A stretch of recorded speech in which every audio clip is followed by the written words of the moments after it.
Dr. Eric Kelly III and a host of phenomenal speakers from all around the globe for this 7-day virtual event that you don't want to miss. The mission of the Black Business Expo is to raise scholarship money from kids all the way from high school all the way from college. The Black Business Olympics is one of the largest Black business showcases in the world. It is an opportunity for businesses and companies to showcase their businesses globally. We are going to be giving away laptops up to $5,000 away to students. Again, I'm Olivia Appleberry, the founder of 2 Cents Finance and one of the speakers for the expo. I am so excited to see you there. For more info, go to www.blackbusinessexpousa.com or call 919-308-9090 and hope to see you there.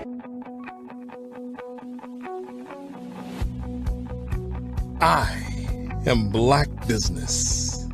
From the moment I wake until the time I sleep. Yes, I am Black Business. I am Black Business. Tell me, are you Black Business? I am Black Business. Do you support Black businesses? Listen, I support Black business because I am Black Business.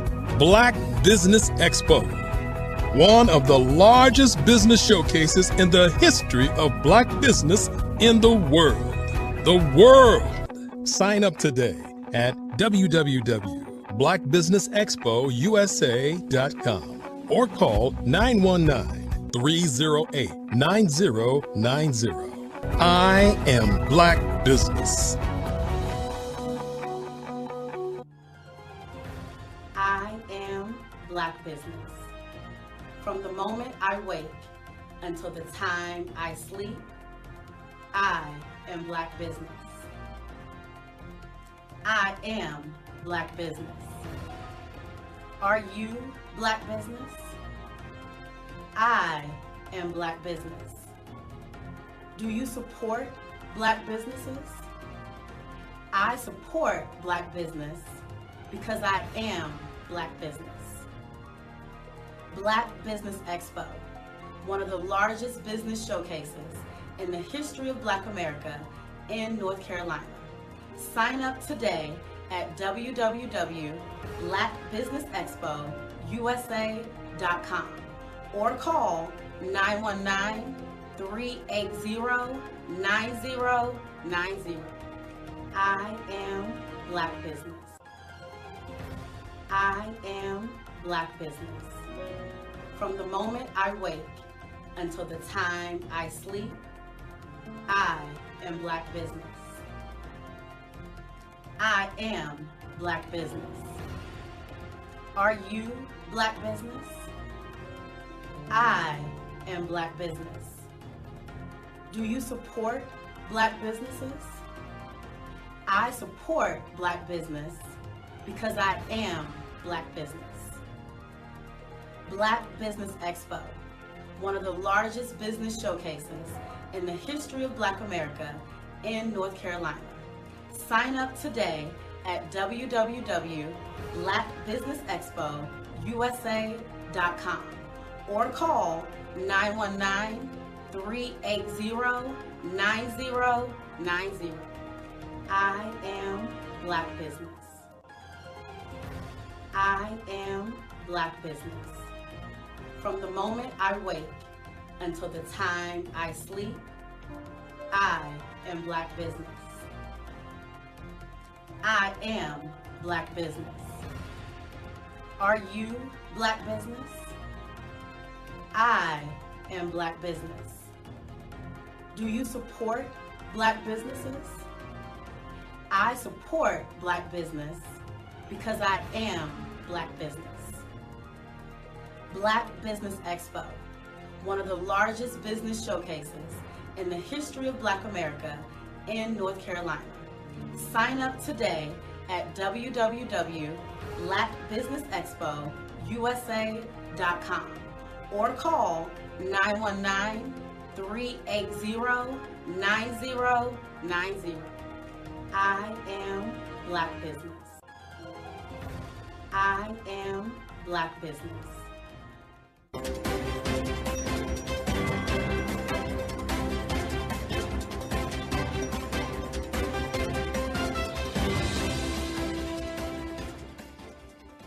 Over the past few years, we've seen the growth of existing and new initiatives focused on financial inclusion, building global networks, and reducing the wealth gap in response to the idea there's not enough seats at the table. Whether their outcomes are to increase the representation of Black executives on corporate boards, ensure an inclusive global economy, or to create new U.S. African commercial pathways, the strategies are often carried out by separate programs. The question is, should they be? With the continent of Africa being home to more than half of the world's fastest growing economies, the youngest workforce, over 400 companies generating more than $1 billion annually, 700 generating more than $500 million annually that are poised for growth, and being the destination of nearly $5 billion in venture capital in 2021.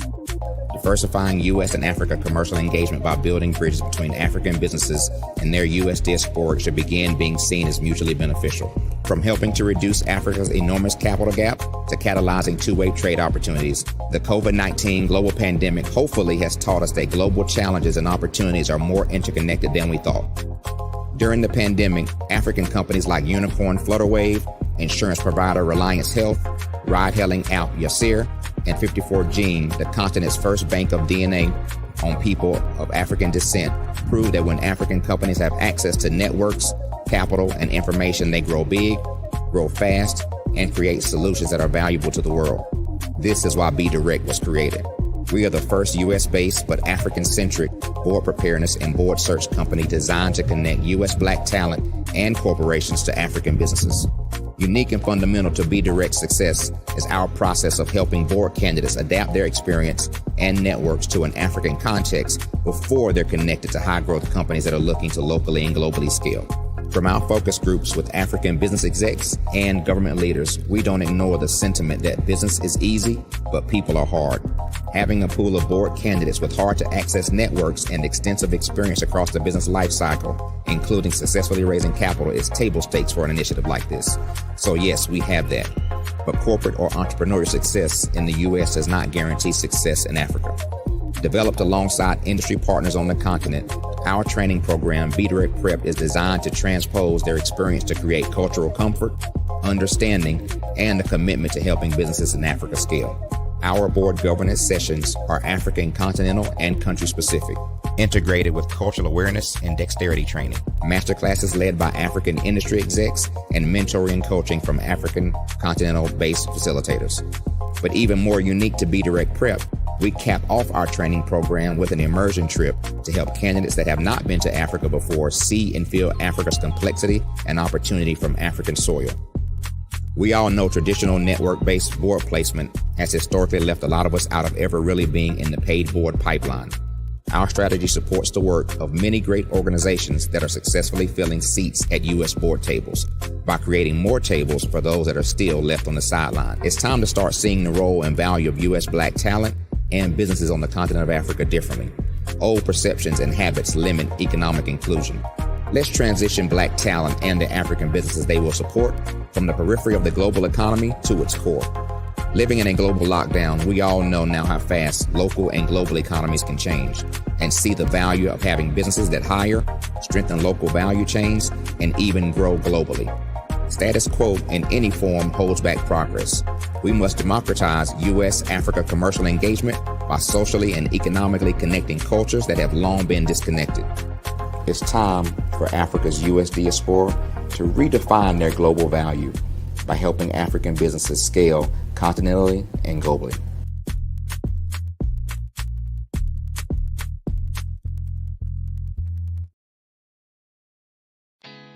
Did you know women represent just 3% of Fortune 500 CEOs and less than 15% of corporate executives at top companies worldwide? Have you wondered what the secrets are to getting into the top ranks, whether in the private or public sector? Do you want to figure out how to stop being held back in your career or passed over for promotion? Then you're in the right place. Hi, I'm Dr. Madeline Ann Lewis, President and CEO of the Executive Women's Success Institute. I have decades of experience in the military, the federal government, and corporate America, and my mission is to help women succeed and tap into their full potential. I want to reach 1 million plus women around the world to become the leaders they are meant to be. So if you want to move into a management or executive level position, or maybe you are a female veteran transitioning out of the military into business entrepreneurship, then reach out to the Executive Women's Success Institute at 301-693-3284. Let us get you on the fast track to success.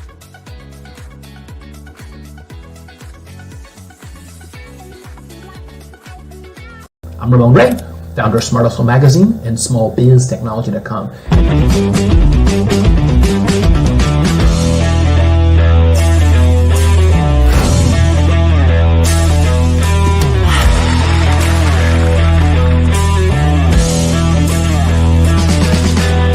You're here today to celebrate small business success. Stand up on your feet. You rocked the house. It was amazing. Didn't we learn? For me, success comes from failure.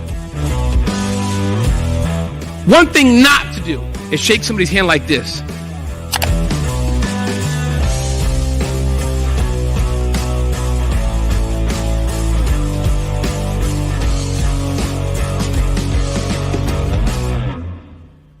Phenomenal Tanya T. Wise, who is here from the great state of Maryland. Tanya, welcome and thank you for being with us today. Can you indulge our audience a little bit and tell them just a little bit more about who you are and what it is that you do? Well, I love being able to talk to people and have a magnetic attitude, being able to just show them. So I always like to say, level up is Coach at Tanya T. Wise here. So can you tell our audience, just give them a teaser about what your presentation will be about? So my philosophy is that we should all be living our dream life. So tomorrow I'm going to talk about how you start living your dream life. What are some of the things that you thought about in your childhood that you just kind of let go and dormant? Wow. And I want to reignite that and just give you some pointers and some tips, some tools, some strategies to be able to start living your best life now. And guess what, Rhonda? And leave an inheritance for your legacy. Oh my goodness. Okay, I know that's resonating with a lot of people. I've heard that you have a dynamic coaching program. Can you tell us a little bit more about that? Absolutely. So our coaching program help people that have the lack of time, that lack strategies, and lack the confidence to go after their dream life. So we help them implement tools, we help them implement strategies, as well as give them resources so that they can live their best life now and leave that inheritance. Wow. Oh, I love that. I love the leave the inheritance part. Listen, you are dropping some major nuggets, and I know a lot of what you're saying is resonating with a lot of people, but I think we're all curious. How did you even make this transition into the speaking and coaching arena? What's the story behind this? So I started out in finance, and I realized that a lot of people don't necessarily go after their dream life because of the lack of finances or the education behind finances. But it wasn't until I lost my firstborn, my only son, that life changed for me. And where I was going after it all, living the corporate life, hit my 6-figure income and living in my dream house with my dream man, driving my dream car. I nearly lost it all when I lost my son. And so I realized it only takes one financial catastrophe that can change your entire life. That's what made me start all new beginnings. Because no matter what's going on in life, there's a new beginning. And because of that, we develop a program called Wise Minded. My little slogan is, don't just dream it, let's live it. If they want to connect with you or work with you, what is the best ways for them to be able to do that? Well, for my social media guru, you can connect with me on every single social media platform as Tanya T. Wise. 5-Star BDM, Brand Development Masters, is a professional consulting and advisory group keenly focused on business development services for the small to mid-sized business and entrepreneurs.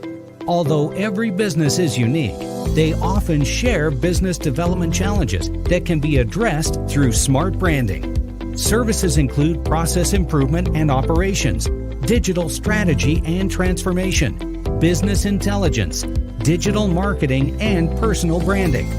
Our business and personal branding company has helped a number of professionals and organizations to optimize and grow. This results in more business, more opportunities, better reach, positive outcomes.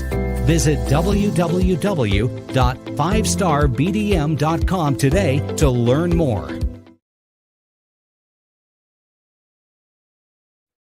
Hey everyone, it's Grant McGaw, CEO of 5-Star BDM and host of the award-winning Follow the Brand podcast and TV series, where I help you to build a 5-star brand that people will follow. My genius is personal brand development through intelligent communication and helping you achieve your business and career goals. I am a requested speaker on digital technology and brand development issues. I want to work with you to increase the value of your current opportunities while attracting new ones. Every one of you is unique, and we all share challenges that can be addressed through smart branding. As a super connector, I work with you as an executive coach to guide you along the complicated business and career development road, providing the enhancement tools and information you need to succeed. Together, I will help you succeed in today's challenging business climate. I will evaluate and measure your progress. Best of all, I am right alongside you every step of the way. Build the brand called you. Genius is coming.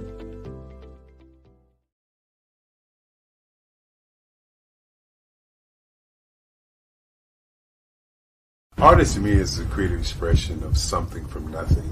You know, it explodes onto the canvas, or it explodes on in my work.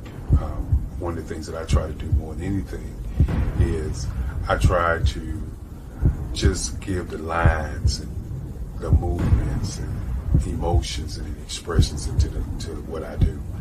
Art really means to me a chance to express how I feel deep down inside. Most of my art begins as a thought that I might have, you know, whether it's sports, whether it's history, whether it's a woman or a man. It pretty much starts as an idea of thought before I get into the actual image of what I'm going to draw. I do a lot of historical pieces. I was a history minor in college, and I love to do history pieces. And a lot of times I'm thinking about history, and then I try to make that history impact you as you look at it. That's one of the reasons I do pictures so large. People ask me, why do I do the pictures so big? And I tell them, I want the piece to impact them as they're looking at it. To kind of dominate them, dominate their space. And most of my pieces I try to do off page. I don't try to do anything that's going to be in those four corners or in a square. And I want your imagination to be a part of the piece that you're looking at.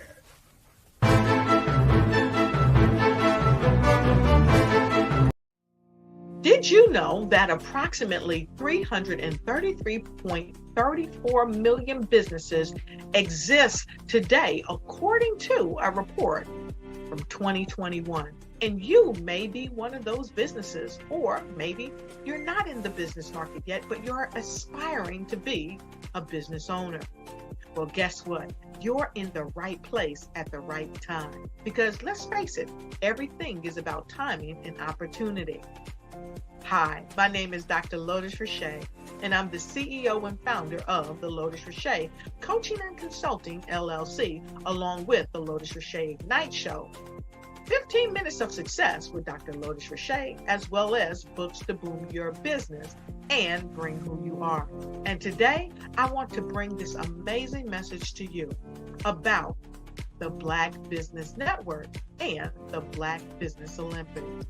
See, the Black Business Network and the Black Business Olympics is designed to help people just like you, that's right, that look like me, to take their business to the next level. Not just in your front yard or your backyard, but globally. The Black Business Network and Black Business Olympics is designed not to just help you survive, but to help you thrive. So join us today as we come together with businesses all around the world to support our students, our children, our young teens, our young entrepreneurs. What we do is we come together to help raise funds for students who are aspiring to be business entrepreneurs, who are aspiring and who are thriving in college. We endow them with a wonderful opportunity to gain scholarship of either a laptop or several thousands of dollars. And we invite you to help be a contributor to this amazing opportunity to help someone that looks just like you. So join us today at our website and let us connect with you and help you ignite and take flight in every area of your life on the Black Business Network and the Black Business Olympics. I'll see you on the other side.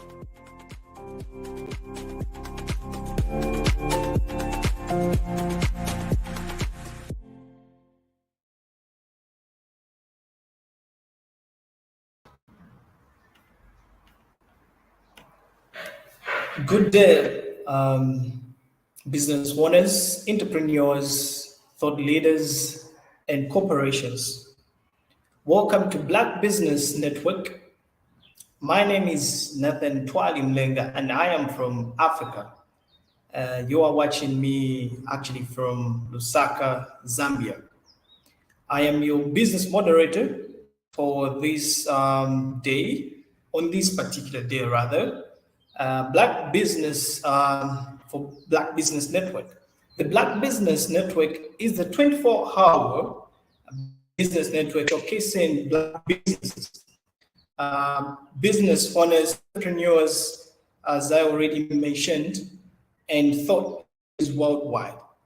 We have speakers from North Carolina, London, Singapore, Africa, Japan, and cities all over the United States.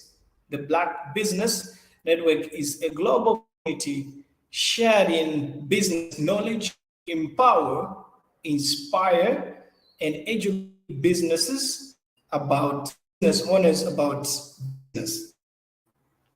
Our speaker for this day is the State of Black Business Olympics today. And I'll be the first speaker, and my name, as already stipulated, I'm just going to share a few things about my business and what I normally do and what I've been involved in. I've been coming on this particular platform from time to time. I've been talking about the Rise Up Summit, which will happen on 4th March this same year, 2024, on Monday. Basically, this movement started by just few individuals. I am part of them. And we just thought that it's just enough for people to be motivated, to be inspired. We need to come up with something that was going to help them. And this came as a thought because of what I've gone through as in youth, and came as a thought as a result of what people used to go through and reports that we used to receive individuals. I remember there was a time when I was in my 11th grade, should be 8th grade, not 7th grade. I had nobody to help me with the schools. And then I went to my grandfather, late grandfather. He had with me, and I only asked for money, which was less than $1. And then I told him, I want to start a business. Like, how can you start a business with less than $1? Then I was like, I've learned this in school, because by then I was doing bookkeeping and accounts. And then I used that money to buy, I bought some sweets, and I sold the sweets. Then I bought a cookie. I kept on buying until my shop expanded, and people were shocked because I used what I was learning in school and I applied it for me to gain what I wanted. And the same knowledge that me and my team wanted to share the rest of the world or the community. My friend, one of them is Medium from Malawi. I've got also from Namibia, and also Kamara, part of the movement. So this particular movement started as a result of what we used to see young people were going through. In others were having challenges when it comes to school. Others were having challenges when it comes to just for them to live up to the standards. So we agreed and said to ourselves, we have to start something, a movement, because what we normally used to see from the traditional inspirational talks or motivational talks or shows is where people would go and attend those shows without even being given anything. On top of that, they will pay the monies for the tickets for them to be allowed to enter the shows. There's nothing wrong with that. But actually what we wanted to do was to do the exact opposite of what most people do. So if people come to us, we'll give them ideas. And if at all we have enough monies in our coffers, we'll help them to do, like for those who are having startup businesses, we'll help them to start their business as long as they present or they pitch their ideas to us. So for example, the one that we'll be having on Monday, the Rise Up Summit, the one is called Rise Up because we want people to rise above challenges, to rise above whatever it is that they're going through in life.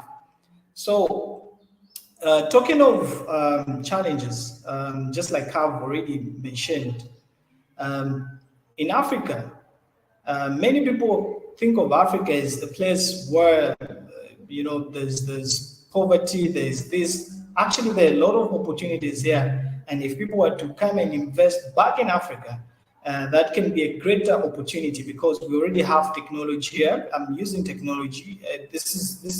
I'm able to communicate with the rest of the world because of technology. And someone thought about it that they needed to rise above challenges. They identified issues, and those same issues, they turned them into capital.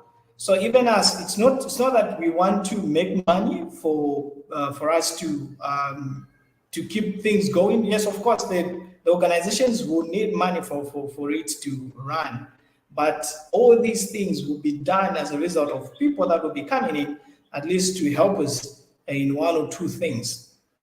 And again, we have our objectives as an organization. Sorry, I didn't make mention of when it started.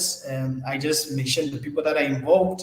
So I am the co-founder with my friend Medium, who's from Malawi. She'll be in Zambia. She'll be landing in Zambia this coming Saturday. Our objectives, because this particular organization started in 2019. And that's when we thought of the idea. We shared the idea with the rest of the people, and then they bought into the idea. And as I'm speaking right now, we have people that have come on board because they've seen the vision that we have. We have organizations such as Swala Pilu, which means that hold your heart, and they're into mental health. So they sponsors, they had to sponsor us. They printed out the banner for us, and they also provided some refreshments for the people that will be coming, because for the venue, we were sponsored by the U.S. Embassy. And I'm glad to mention the U.S. Embassy, because they're the ones who provided the venue for us for free. So there was no need for people to pay for them to come and listen to the speakers that will be speaking. And so coming to objectives of the organization, one of the objectives that we have is to empower women. Coming to think of it, women are the most vulnerable in the community. You find that most ladies are vulnerable not only to their predecessors, not only to their relatives, but in the workplaces, ladies are found to be vulnerable. The patriarchal system has continued, but we haven't neglected the boy child as well. We also want to empower the boy child, because the world has forgotten the aspect of taking care of the boy child. Boys are not taught to say, you can cry, it's normal to cry. For boys, they are taught to say, as a man, you don't have to cry. Whatever goes through, whatever is going on in your life, you just have to move on. But that's not the real thing. When things are hard, people have to cry. That's normal. No wonder we find people committing suicide. No wonder this Swalapidu organization is coming in as a result of trying to curbing issues that has to do with suicide or suicide. So we are working hand in hand with them, at least to empower women and also to empower boys, to tell them that actually it's normal for a man or for a boy to cry, and also to talk to someone, because most men don't share their personal griefs. They would rather die without telling or informing anyone to say this is what they were going through. So this is basically what we normally do. That's one of the objectives that we have, that is to empower women. So which means that if we have enough monies from the donors, the people that are willing to donate or to help us with the movement on how we can run things, the doors are open. So we are there to support. It's not only in Zambia that we're doing this, also in Malawi, in Namibia, South Africa, Ghana, and we have a few individuals that have jumped on board. So in order for us to empower women, we need resources, and one of the resources is money. We need money. We also need human resource, where we can be sending people who are able to identify those individuals that are willing to bring change.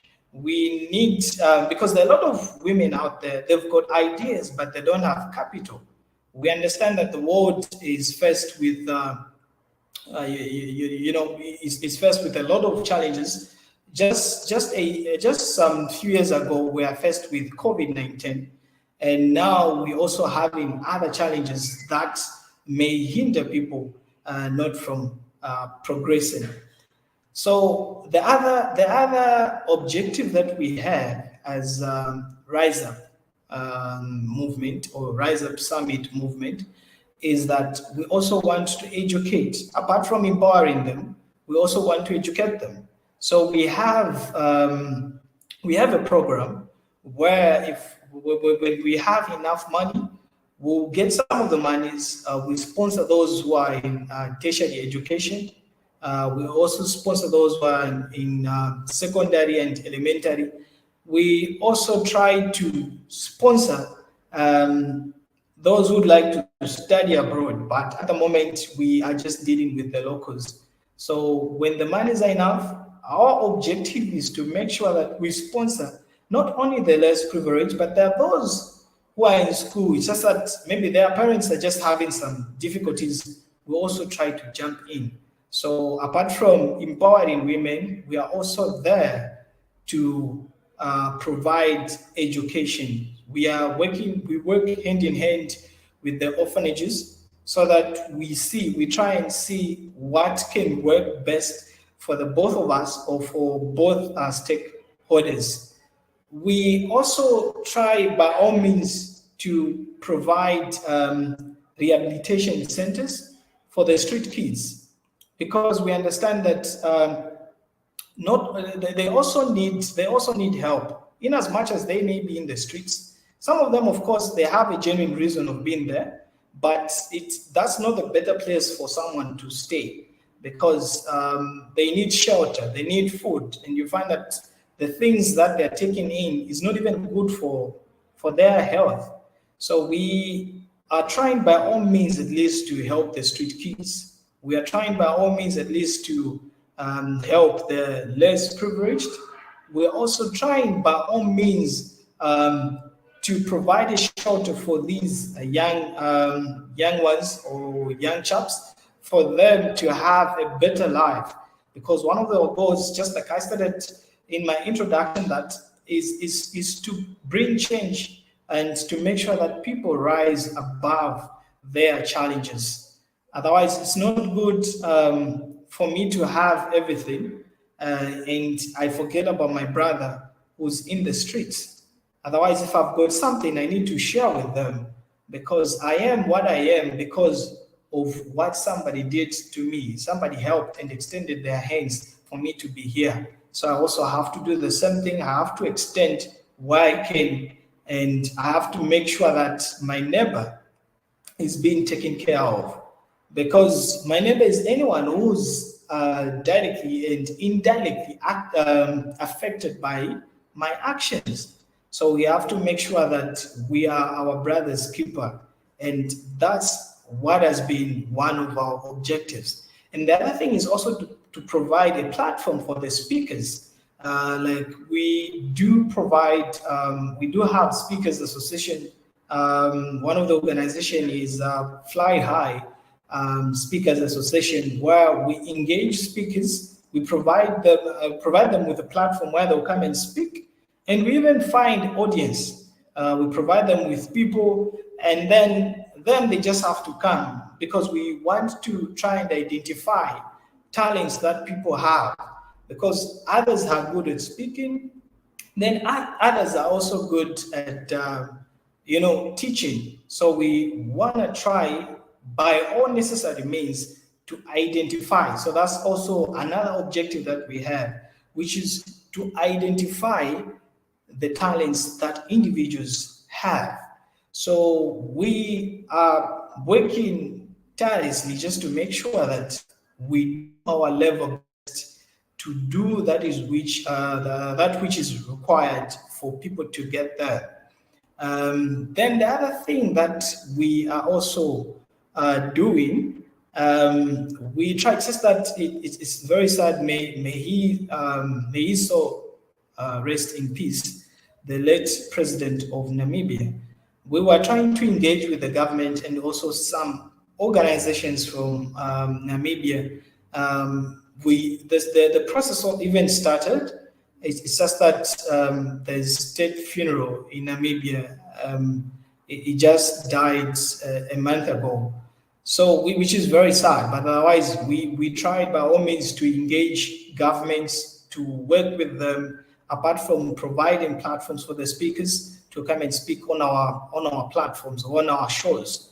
So talking of the speakers, on Monday we'll have some speakers. Some of them are doctors, some of them are lawyers, some of them are farmers. We have one particular speaker who's done doctorate. She's even the dean of law school of one of the schools in Zambia, and these are it's a tier 1 school.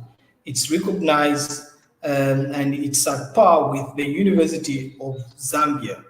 Her name is Dr. Chinambu Kafwilu, and she's one of the respected individuals that I've ever seen, and she's mentored me in many ways, legally, emotionally, everything. Like, she's mentored me, and this will be one of the speakers that will come and speak at this important event. The other speaker that we will have is no other than Ambassador Michelle Manda. She is the former ambassador to Malaysia, Zambia to Malaysia. She worked there during the times of should be Sata or Mwanawasa, and her works were recognized by the state. Actually, she's a very hardworking woman. She holds a master's in law. She also holds degree in law, and she also has got other businesses. She's worked with international organizations. She's also worked, she's the human rights activist. The other speakers that we also have Miss Mtinta Mono. She's the farmer, and a teacher and a consultant. She's also done great things for this country, Zambia, and also she's done a lot for Africa. We also have Faith in Ngwira Mbewe. She's also a member of Toastmasters, and she's also a great speaker. So these people that I've talked about will come and share their experiences on the platform that we've provided for them. Otherwise, this is not a movement that will just end and die its natural death. No, it will keep on going and until I don't know, because we have tried by all means and we thought about it to say we need to have objectives that will be in line with what people want. So talking of the event, just like I've already talked about it, we are going to provide, in fact, the people that are going to attend, those who have registered for them to attend, are not going to pay anything for the tickets. So which means that they are just attending for free. The speakers are just coming to speak voluntarily, meaning we're not even paying them anything. So we are trying to raise monies to fulfill our objectives. All we are calling upon is for people who are willing to come and buy into the same idea. If at all they can come and share what we have, if at all they can come and add a few things apart from the objectives that we have. Otherwise, we have a lot of objectives, a good number of them, but I thought of sharing these few objectives. Apart from Rise Up Summit, apart from what I've talked about, we also planned that we'll start engaging individuals, like talking to them, maybe giving them loans, whereby if the business is quite big and the person is doing fine, we can at least give them capital, and then they'll start paying back a little bit, because we are not profit making. We are there to empower and help individuals. The monies that will be coming back to our coffers, we'll try and help the less privileged. We'll try and pay school fees for that particular student who's looking for monies. Otherwise, in our organization, we do not discriminate. We do not segregate. We look at everyone to be equal. And I may be the founder or the co-founder of Rise Up Summit movement, but I do not look at myself to, I do not look at myself to be one of the founders. So we basically trying to provide platform that will eventually work for people that will provide means for them to have access to services and products. And the other thing that I think one important aspect that I almost forgot with the government of the day, in that we want to start providing workshops for the people, for the men in uniform, working hand in hand with the Swalapilo organization, where we can go and try and talk about mental health. When I lost a friend of mine, it pained me because she was my closest friend, and she committed suicide, and nobody knew what happened to her, because mental health is a very serious issue, and many people don't even talk about it. No wonder we even trying to to also help the boy child, not to neglect the boy child, because most people have neglected the boy child. They are just talking about the girl child. Even the boy child also needs our help. They also need to be, to be treated as human beings. You find that most most of boys are neglected, and they're not being looked at because most people feel like they are men and they can deal with their own issues. I feel like it's cardinal for us to look into these aspects, to provide platforms. So all we do as Rise Up Summit is to provide platforms for people to come and speak, just like Black Business Expo, where people would come and showcase what they normally do. And I'm glad that I am the moderator. I'm part of Black Business Expo. I'm doing my level best to moderate and to make sure that whatever it is that I'm putting in, or the efforts that I'm putting in, are also showcasing or showing to the rest of the world that actually this is what these people are doing, and they mean business.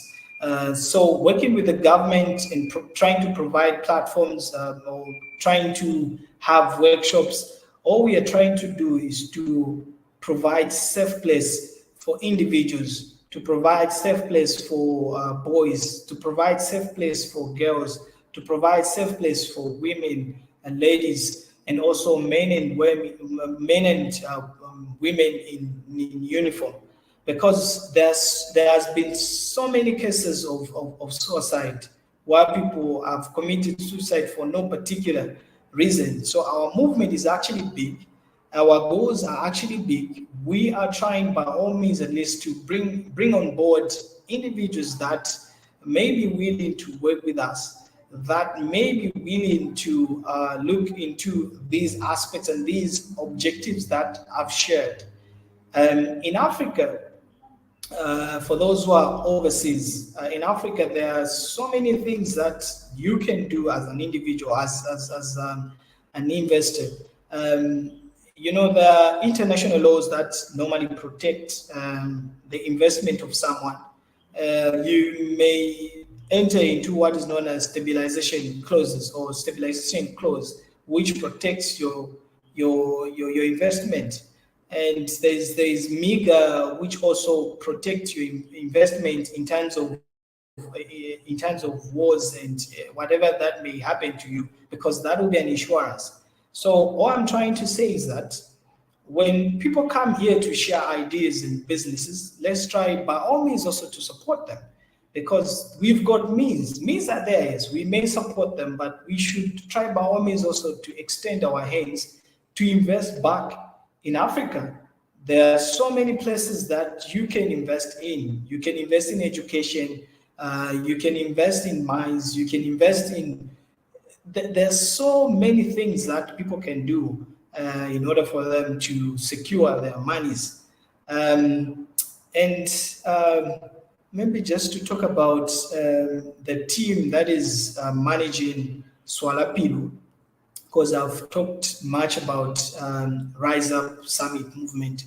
So for Swalapilu, we have the founder, goes by the name of Mary Kufanga. She's the one who came up with the initiative, because she thought about it. She was like, many people are dying and no one is talking about it. Of course, others were just thinking about it, but they were not acting on it, because the world is in need of men who are action-oriented. We need to act. Whenever we've identified an issue, we need to act. No wonder we are seeing billionaires of nowadays like Mark Zuckerberg, and also the other big guys who have made it in life. These guys, they identified a problem and then they came up with a solution. So whenever we are trying to work out something, we should also try by all means to find solutions to those problems, because these problems will always be there, and we'll always have the needy amongst ourselves. For me to be here, just like I've already stated and alluded to, it's because someone extended their hand. They saw that this young boy has got potential and he may change the world at some point. So these some people came through and they helped me to be where I am. So whatever it is that we may have, we have potential. We have something to give to the world or to the universe. It may not be in Zambia, it may be in the United States, it may be in Singapore, it may be in China. So we may bring change, and change starts with me, and change starts with you, the one who's watching or the viewers. If you have identified an issue in your community, try to find a solution and apply that particular solution to that particular problem. Even me, for me to come up with this particular movement, because I thought about it, and it's because of what I went through. I'm action oriented. Whenever I said that I'll do this, I'll definitely do that, because I've wired my mind to think in such a manner that whenever I come up with a plan, or whenever I come up with an idea, I need to work towards that idea, because and that's what I was taught by my grandma, that you can make a difference provided you know the direction. So change will always start with us. If we do not work towards this, there will be no change. And if we keep on complaining, we'll just keep on draining ourselves. So we have to make sure that we do our due diligence. We provide the things that are needed for those who may need them, because there are people who have got things that they don't even need. Maybe there's somebody there in China, there's someone there in the United States, there's someone there in Africa or in Singapore who may need those services. So actually, I've seen quite a number of business owners on this platform who have done tremendous works, and others have done things that have even changed the lives of people. Talking of Dr. Eric, is provided the platform for people, even those who are in Africa, to come and speak on such a platform. He thought of it to say, actually, there's need for me to provide a platform for people to come and speak, for them to network, for them to sell out their services, and which is very good. This also comes to the objectives that we do provide as Rise Up Summit. I talked of, we provide objectives such as we are trying to empower women, we are trying to empower boys, we're also trying to empower girls. We are also trying to educate them, which is the monies that we raise normally goes into our coffers in order for us to provide a proper education, because just like Nelson Mandela said, education is the key to success, because education is the only equalizer that people have. People may go as far as being called doctors. People may go as far as changing their lives because of education. Because nowadays people need somebody who's got a paper, because they understand that actually they think in a different way, and their level of understanding is actually different. Unlike someone who hasn't been to school, their thinking is totally different from what somebody who has been to school may reason and articulate certain issues. Then we also think of providing platforms for speakers to come and speak. We also have one of the objectives is also to rehabilitate or to provide rehabilitation centers for street kids because we think that they too need our services. So the other thing that we are working towards as an organization is also to provide workshops where we can go and train and where we can go and talk about mental health or mental issues, because many people don't just share, especially men. Men go through these things, but they don't want to share with anyone because they are scared that the moment they tell someone that they were beaten by their wives, someone will start laughing at them. It's normal to share with someone because we all need help. All of us need help. Nobody's self-made. We all need help. Women need help. And just like I stated that we want to empower women because women seems to be the most vulnerable. It's not by nature, it may be by nature, but we're also trying to see or to look into it that we provide platforms and means for them to at least to be independent. I'm glad and happy that many women that I've watched on this platform are independent and they're able to do marvelous works. With the few minutes that I've remained with, would like to share the contacts that you can use to reach out to me. The email that I normally use, there's the email for the organization, and there's the personal email that I normally use. So my personal email is nathan.twain1@gmail.com. Then there's the email for the organization, which is Rise Up Summit 2@gmail.com. Then there's also Swalapilu, Hold Your Heart, @gmail.com. Then my personal number is +260 975 40 5074 +260 975 40 5074. Those are the numbers. So basically, what I've been talking about is that we can rise above challenges. So the kind of business that we're engaged in, because we're providing services to people, is that we want to provide platforms for speakers to come and speak. We want to provide shelter for the street kids.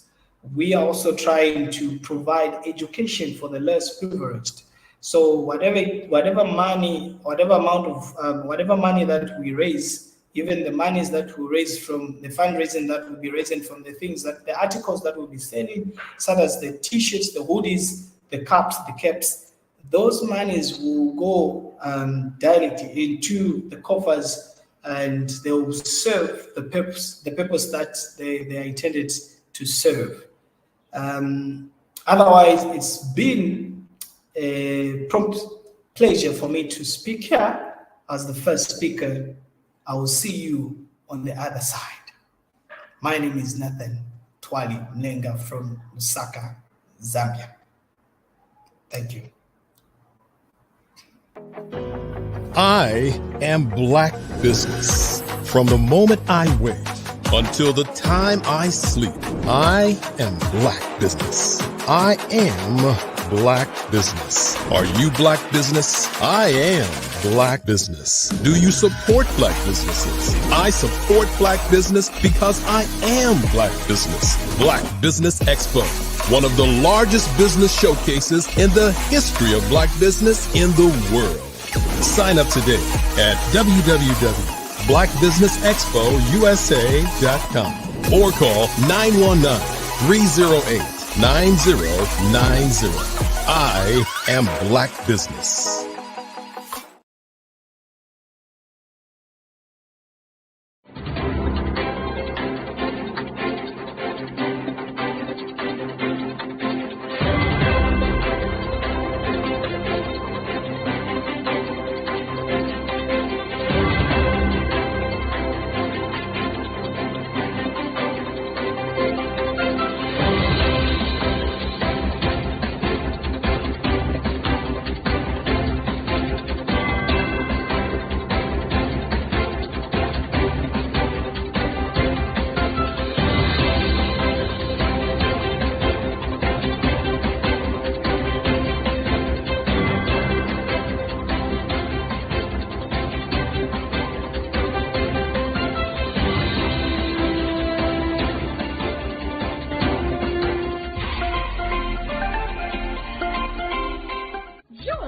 Dr. Eric Kelly III, and a host of phenomenal speakers from all around the globe for this 7-day virtual event that you don't want to miss.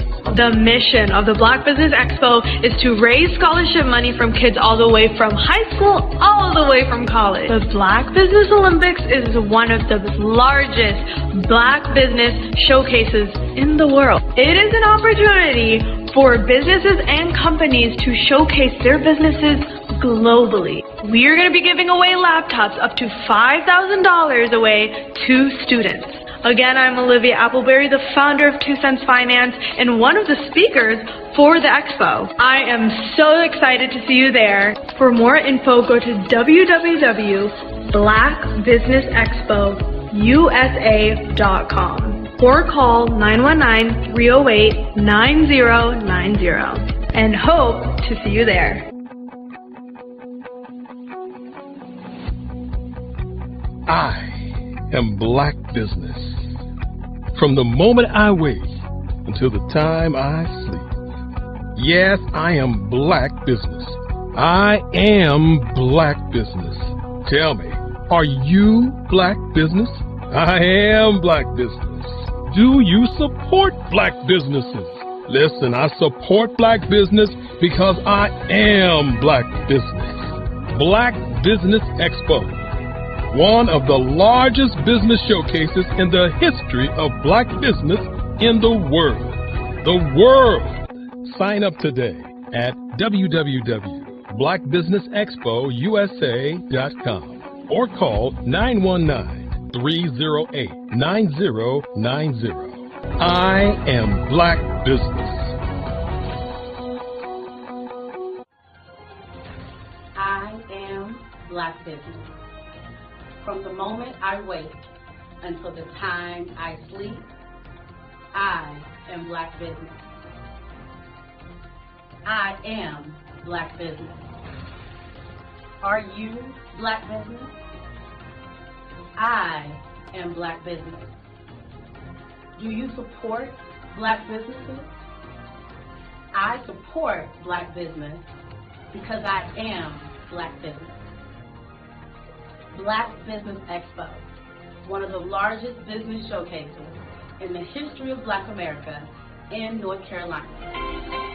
Join Dr. Eric Kelly III and a host of phenomenal speakers from all around the globe for this 7-day virtual event that you don't want to miss. The mission of the Black Business Expo is to raise scholarship money from kids all the way from high school, all the way from college. The Black Business Olympics is one of the largest Black business showcases in the world. It is an opportunity for businesses and companies to showcase their businesses globally. We are going to be giving away laptops up to $5,000 away to students.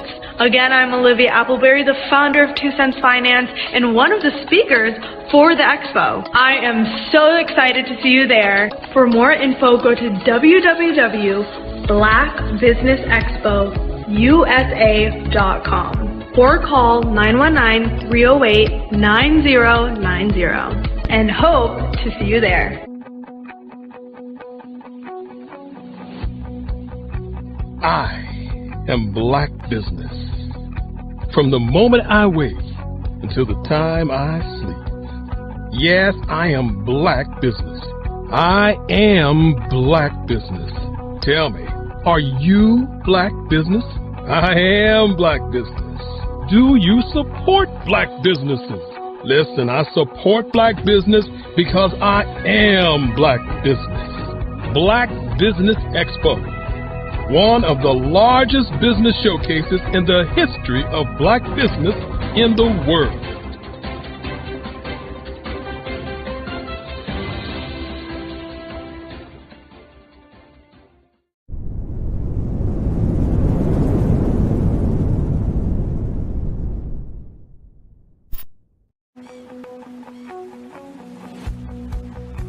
I am Black Business. From the moment I wake until the time I sleep. Yes, I am Black Business. I am Black Business. Tell me, Are you Black business? I am Black business. Do you support Black businesses? Listen, I support Black business because I am Black business. Black Business Expo, one of the largest business showcases in the history of Black business in the world. The world! Sign up today at www.blackbusinessexpousa.com or call 919-308-9090. I am Black business.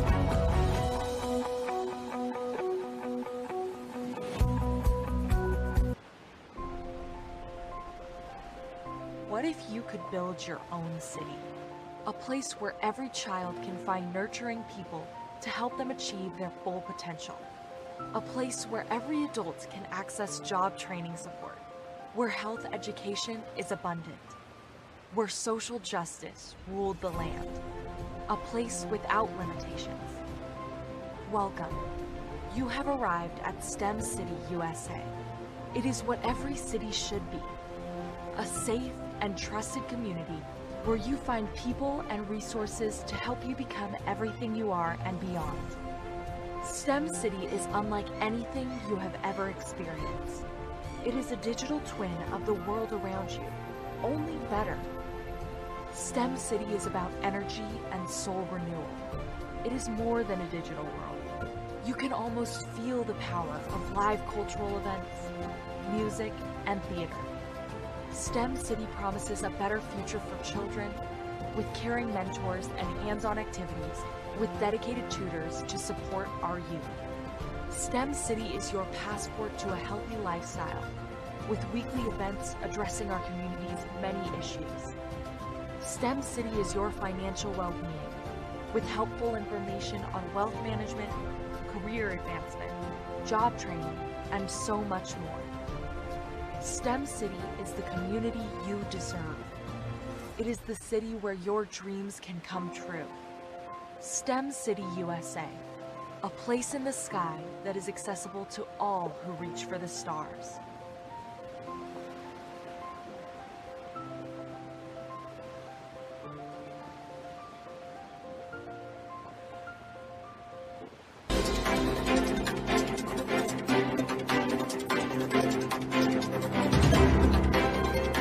Hello, I am Dr. Eric Kelly III, the visionary strategist and founder of the Black Business Olympics.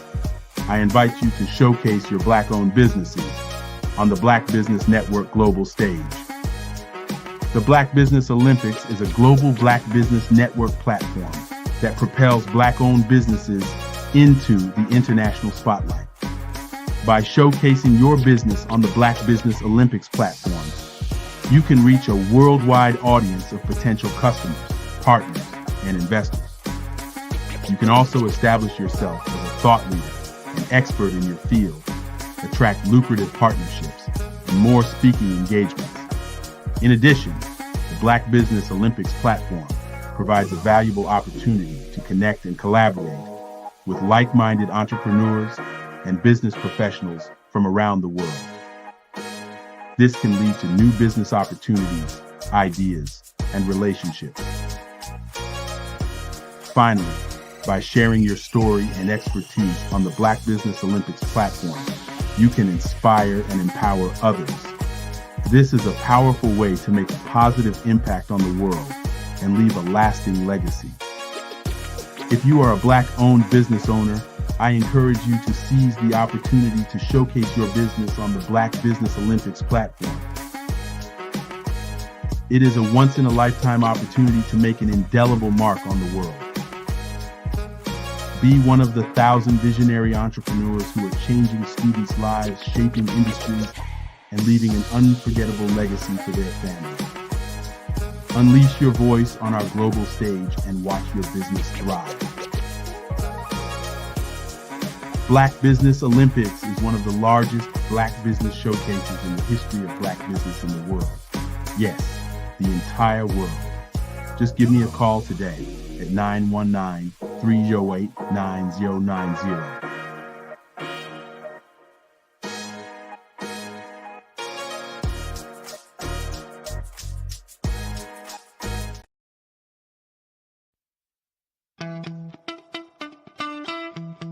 How many times have you been asked to help someone you didn't even know? A student, a business entrepreneur?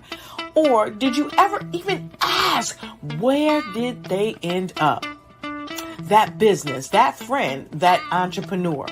Well, just maybe they ended up in a gang, bankrupt, homeless, or worse, dead. Maybe they turned to crime, drugs, and alcohol.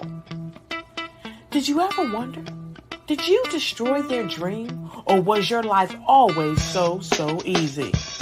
At the Black Business Olympics, we started a movement to help students complete. Give them hope and foster success. Help them to leave their dreams of providing laptops, computers, and up to $5,000 in scholarship funds. Today, we ask you to help a student, a business owner, or an entrepreneur to realize their dream by sponsoring them, supporting them, and buying from them. Consider this. With $1.6 trillion in our Black community, we only ask for a small donation for our students, our businesses, and our entrepreneurs. And you can change a life today. So I ask you, what are you going to do? Sit on the sideline and watch our students in high school be leaders, miss out on their dream from lack of resources? Or are you going to donate to the movement and change their future and yours as well?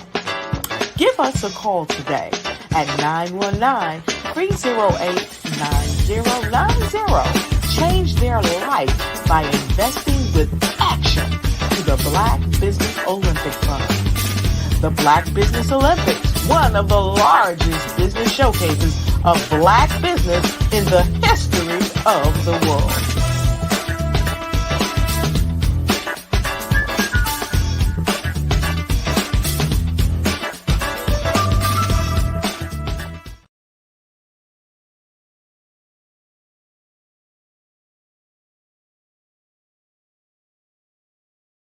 I am from Washington, D.C., but I was raised in Durham, North Carolina.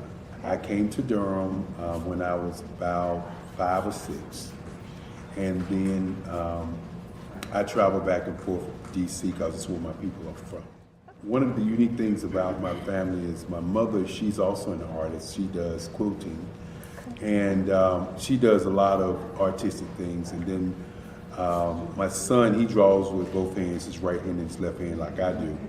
So that's kind of a family trait. And then my other son, he's a videographer, and my daughter, she works, she's a regional vice president for Sunglass Lab. When you start out drawing and sketching, you want to continue to explore, you know, each avenue. I do pastels, I do pen and ink, I do painting, I do acrylics. I haven't done oils yet. But I try to do all facets of art. What I say to a lot of times to people is, you know, you can't put yourself in a box when you're an artist. You have to explore. And over the course of my life, I've tried to explore different mediums. I also do sculpture as well.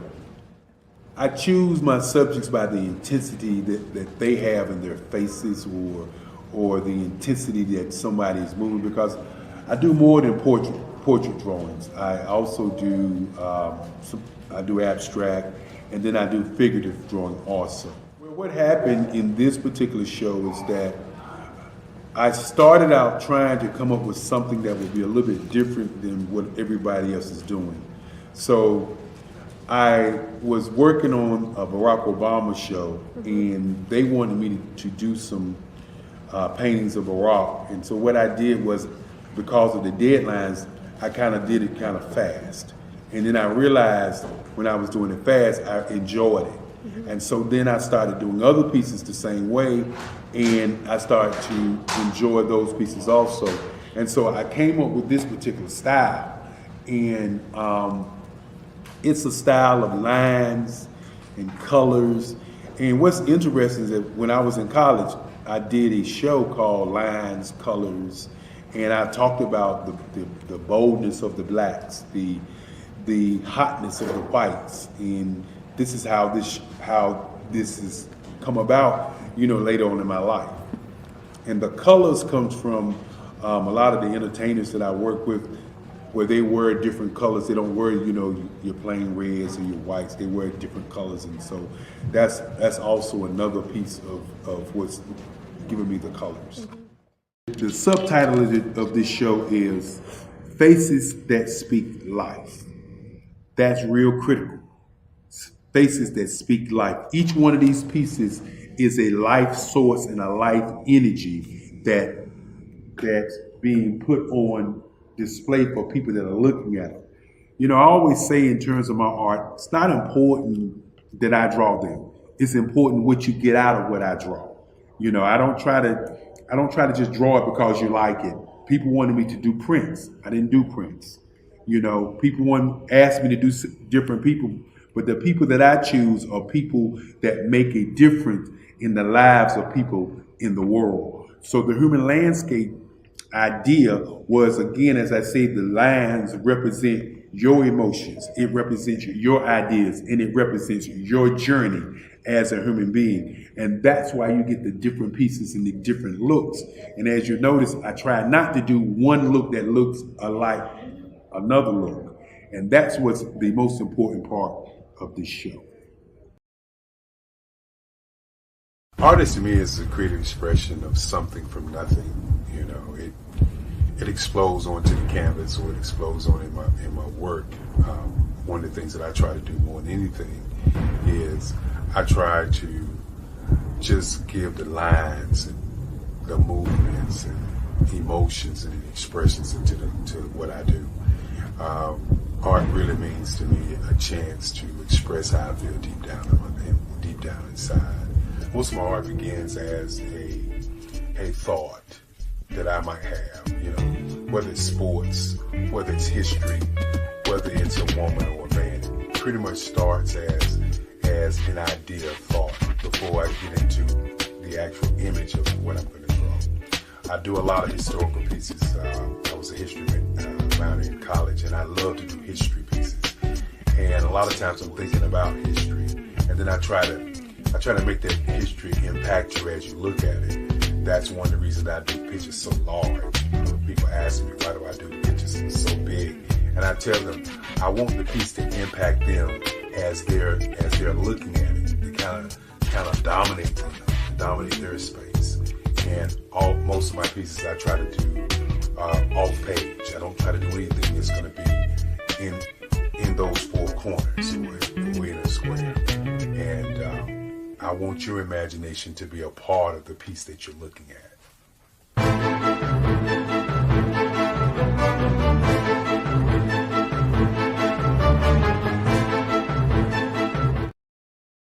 Art to me is a creative expression of something from nothing. It explodes onto the canvas, or it explodes on in my work.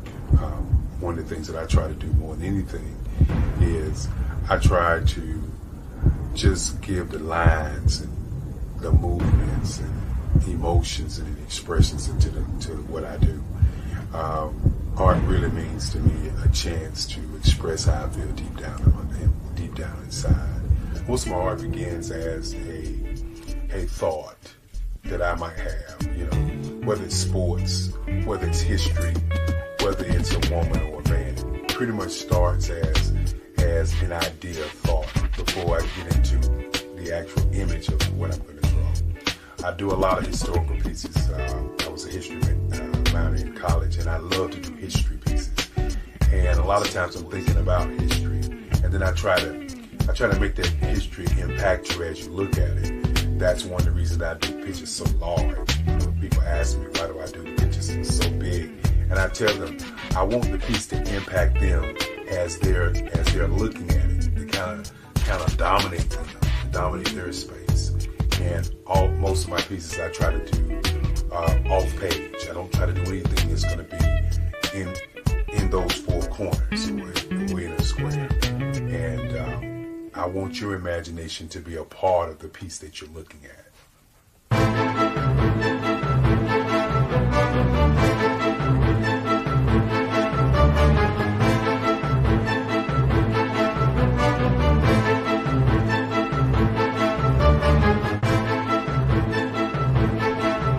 The way I feel when I'm drawing, when I'm creating something, is I feel free. I feel like there's an anticipation of something that's going to come. I try not to draw first. I try to draw second. And what I mean by that is I try to allow myself to kind of get into the piece and just relax. Sometimes I miss time. I'll draw 2, 3 hours, sometimes 4 hours. And while I'm drawing, it's just a free. I just feel free. I mean, I feel like time stands still.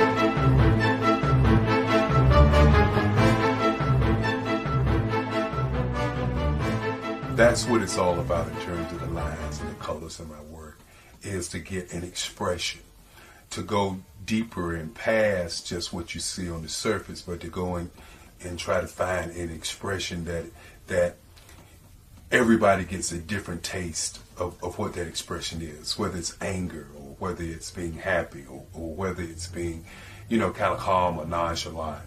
That expression that people take away from the piece is the most important part of what I do as an artist.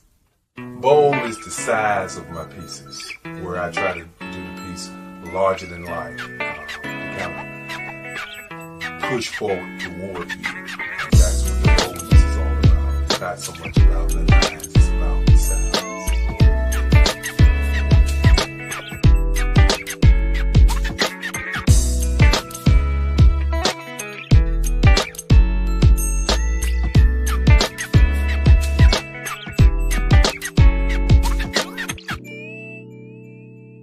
The Face of Change art show is inspired by my mother, but more importantly, it's a historical moment in time as the pieces depict different emotions and expressions of Barack Obama. The 44th president is indicative of the 44 pieces of art that I have done in this particular collection. When you begin to think about expressions and portraits, this is a portrait gallery of expressions of what transpired as Barack Obama ran for office. Some of the pictures are abstract and some are expressionistic. And I combined both of those forms of art to create this collection of art pieces.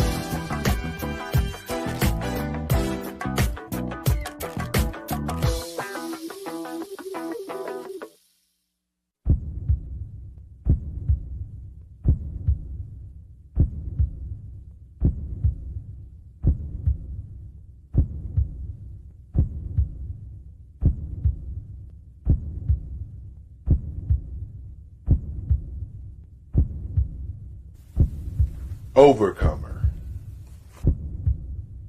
brilliant, ambitious, motivated, awesome. Obama.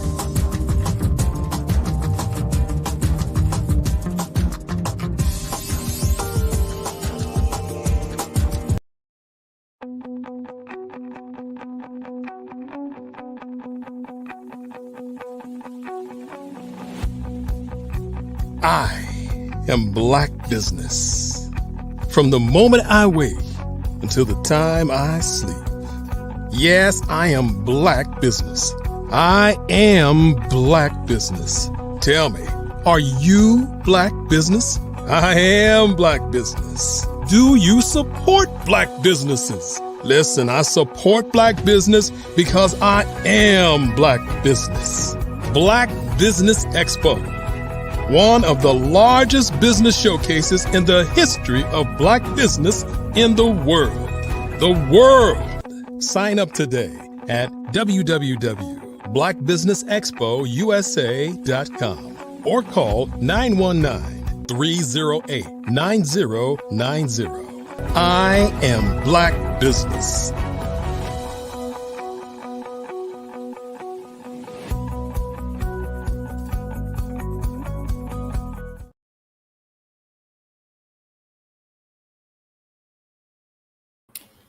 Hello, welcome back. Good day, business owners, entrepreneurs, thought leaders, and corporations. Welcome to Black Business Network. My name is Nathan Twali Mlenga. I am your host, moderator for the day, and you're watching me from Lusaka Studios. This is Black Business platform. I am your moderator for this particular day on Black Business Network.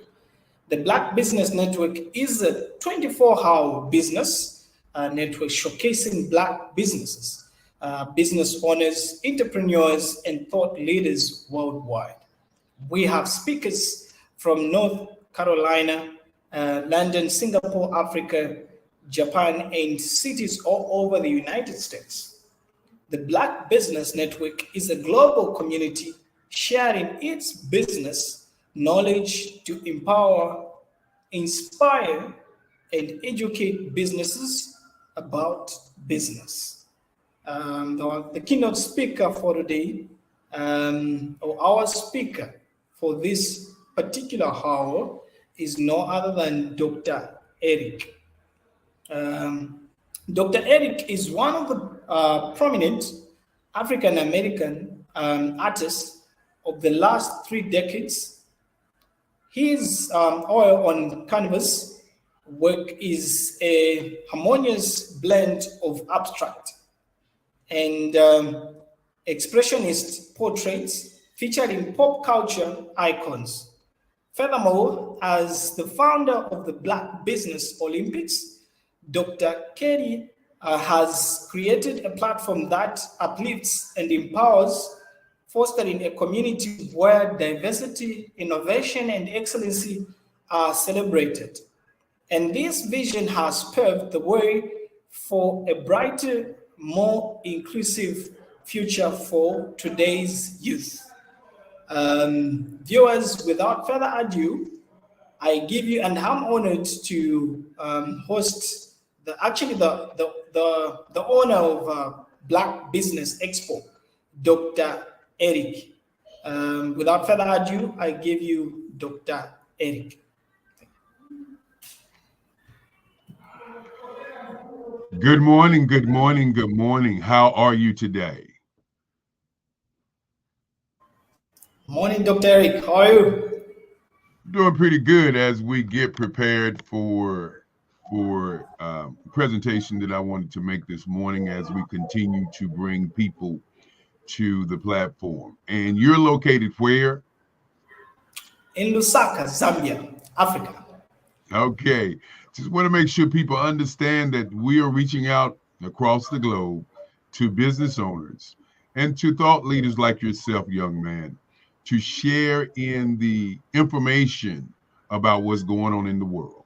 Again, want to thank you. And as we say, genius is common, and I'll see you on the other side. Good morning, good morning, good morning as we get prepared to look at today. And today's theme is advertising, public relations, marketing, sales, merchandising, and public relations. And what we shared with you before I came on were artworks by myself, artworks from the Eric Kelly III Museum. The Eric Kelly III Museum, which is planning a 9-nation tour to Africa. And so wanted you to kind of begin to see what different levels that has to happen as you, as a business owner, begin to promote, advertise, market, sell, and create merchandise for your business. Let's just start out with the first one, which is PR, public relations. And what does public relations have to do with your business? Well, public relations is like the story, the truth story about what you're going to be doing. The main reason or the why story about what you're doing. Public relations is the piece that starts before people know about what you do or what you have or what kind of company you have. The PR is the public's persona of who you are and what you do. And so PR is so important in your company. As you watch the videos prior, you'll notice that the videos started out with talking about the museum, talking about the type of work, talked about the idea behind the work. And that's what your public relations is all about. Then, of course, next in line is your advertising. What are the bells and whistles of your company? You know, what does your company do? You know, it's tantamount to a car. When you buy a car or you hear about a car, you hear about that car in newspapers and magazines and in videos and commercials. That is the public relations part of your business. But then what are the bells and whistles about that car? You know, what are the bells and whistles about my art? And the bells and whistles about my art would definitely be as of course my phone would ring while I do my presentation. What are the bells and whistles about my art? The bells and whistles about my art are abstract expression.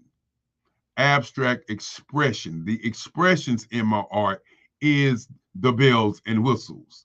The line work in my art is a part of the bells and whistles. The colors in my work is a part of the bells and whistles.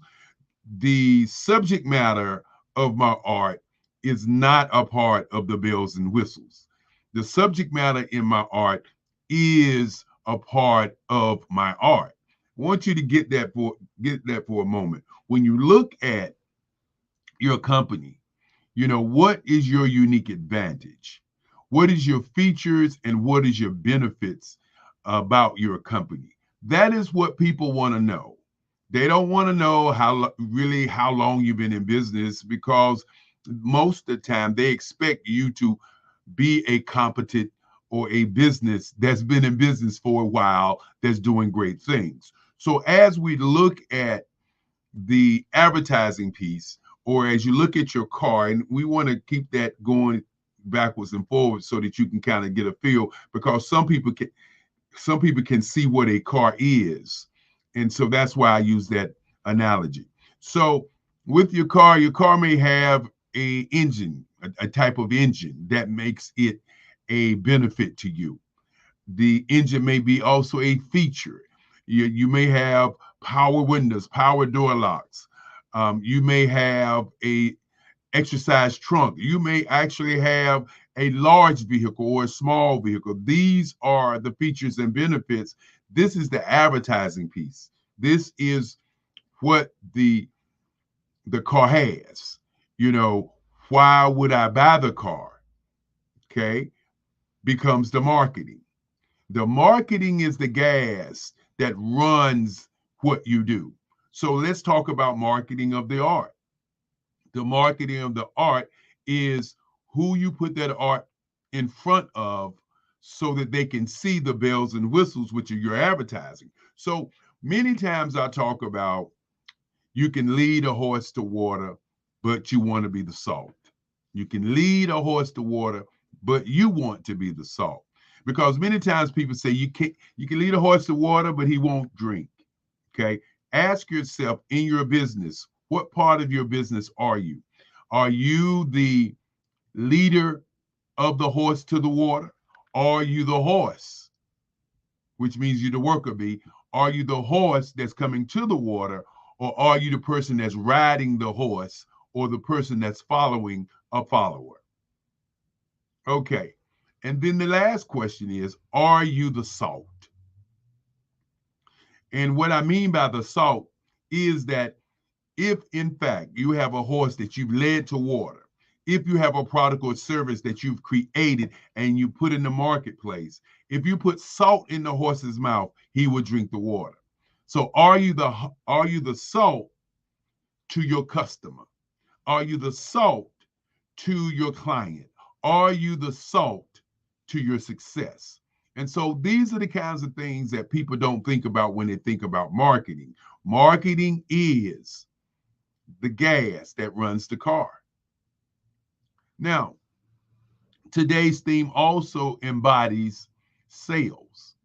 And we're going to talk a little bit about sales in the end.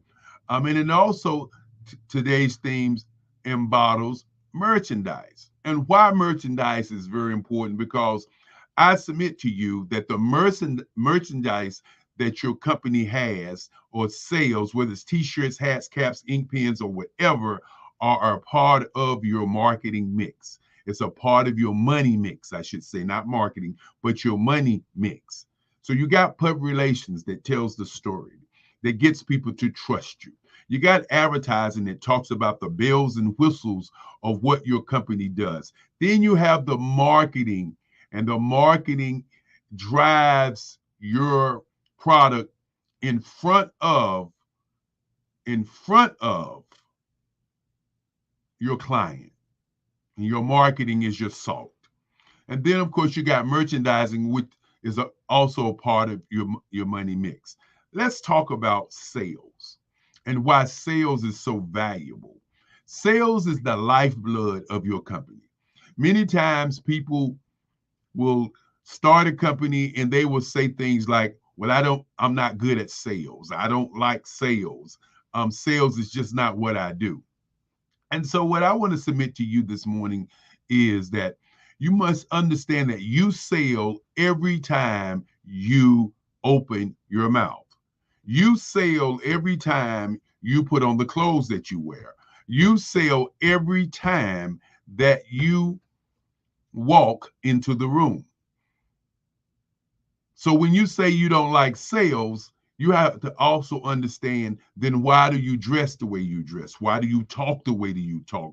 Why do you interact with people the way that you interact? All of this is sales.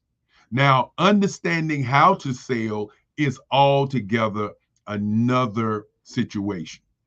And let's go into the whole sales cycle, the sales piece this morning, and see if in fact that you can begin to see how sales is valuable and how sales is very important. The first part of sales is very important. And that first part of sales is understanding who your client or customer is. That title is called qualifying. And why is qualifying very important? Well, qualifying is important because you want to know whether or not you have a suspect, a prospect, or a buyer.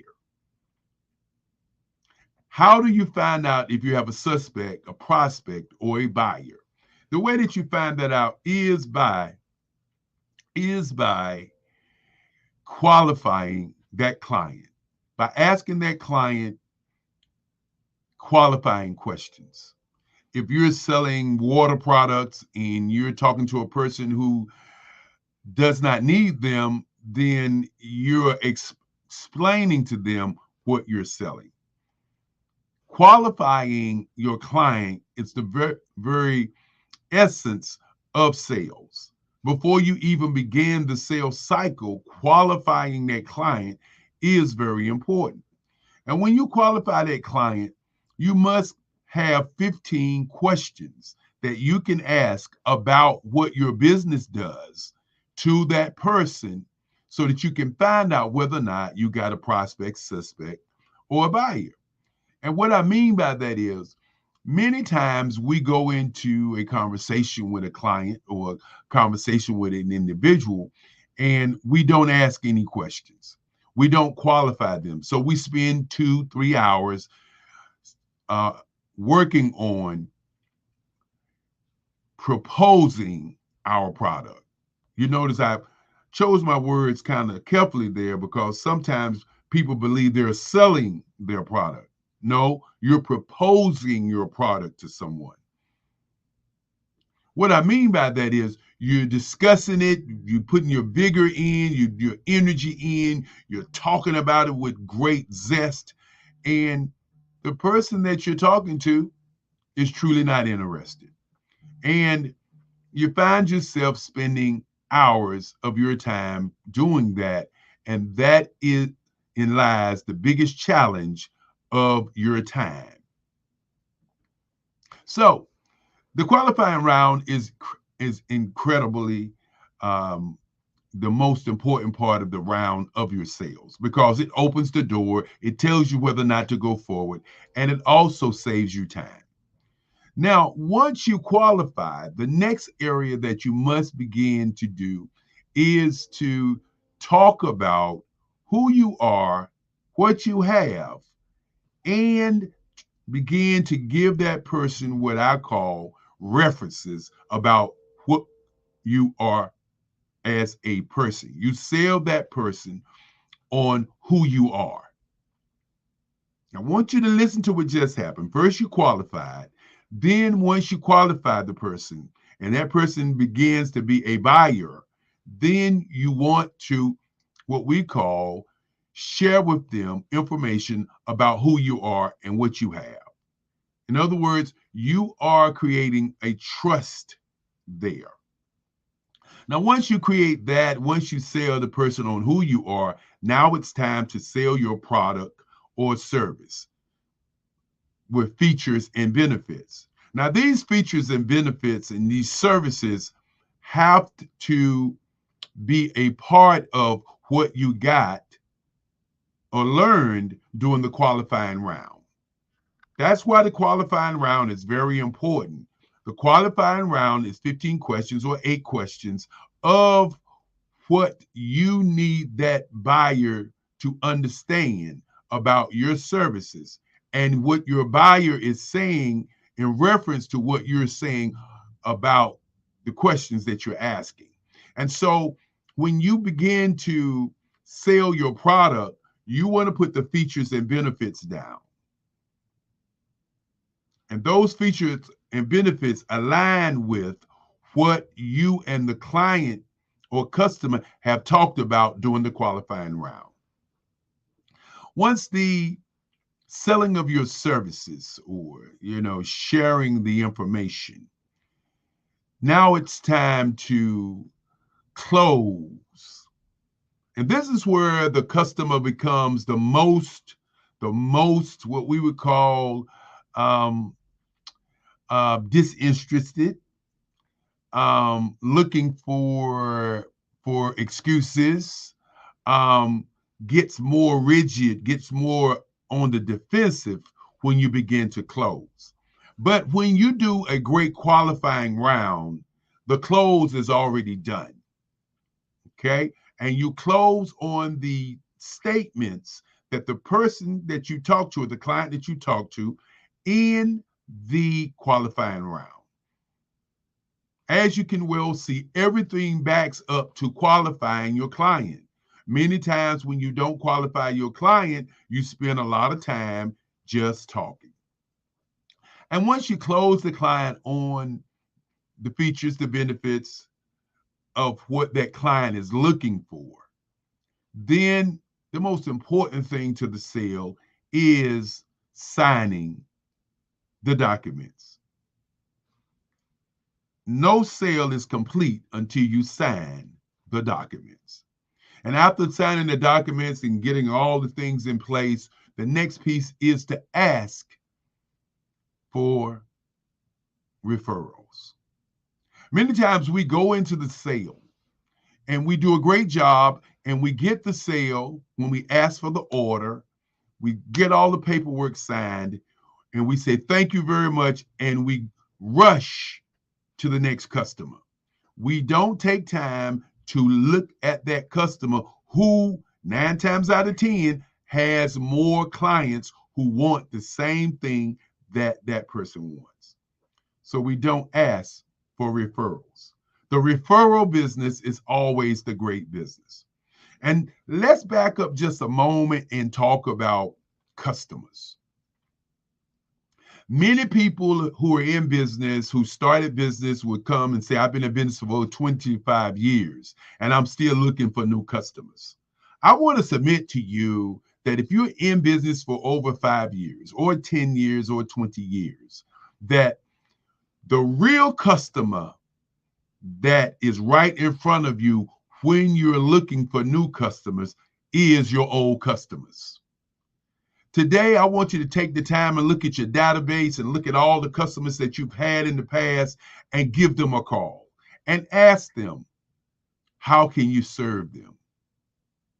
Ask your old customers, your old customer base, or your customers that you have served who are your fans, who are your raving fans, who when you first started your business were the first customers that you had, are probably still customers that you have not talked to because you continue to look for new customers and have not really developed all of your old customers. So as we talk about sales today, I want to leave that with you about the sales scenario, the sales situation. Today's theme is advertising, public relations, marketing, sales, merchandising. And these are key critical parts of your company. You cannot continue to be a great business if, in fact, you don't address these 6 pieces. When you're addressing these things, you don't have to look at your public relations as a challenge. You don't have to look at your advertising as a challenge, your marketing as a challenge, your merchandising and your sales as a challenge. What you must begin to do is break down each one of these before you begin to do business. Because if you don't, what happens when you don't understand the sales cycle? What happens when you don't have merchandise? What happens when you are not marketing or putting your company in front of your client? What happens when you don't look at your bells and whistles, your features and your benefits, your advertising? What happens when you don't have great public relations or press? As my great grandfather used to say, you must be relentless. You must be involved in the number 1 business in the world, which is thinking. You must be involved in number 2, which is research. But you must be relentless. You cannot get to the next level unless you are relentless. So with those things being said this morning, I just wanted to bring that particular piece to the platform. The Black Business Olympics, one of the largest business showcases in the history of Black business in the world. Yes, the world. We want you to understand that the reason that we do this is to connect you with the world, to get you to understand that their world is bigger than your backyard, that because of the pandemic that many people begin to start new businesses and meet new people because the globe was opened up to a mindset, which was a mind shift, which is a part of the mind print that I talk about. And so I'll get an opportunity to talk about those different levels in our next conversation.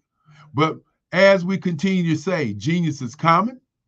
I hope you enjoyed the artwork that you saw earlier.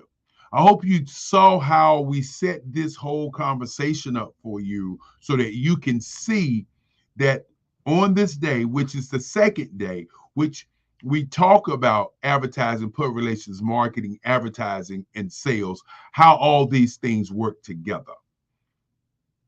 So look at your business today. Do a deep dive, as they say. But more importantly, create your destiny. Utilize your genius, because genius is common.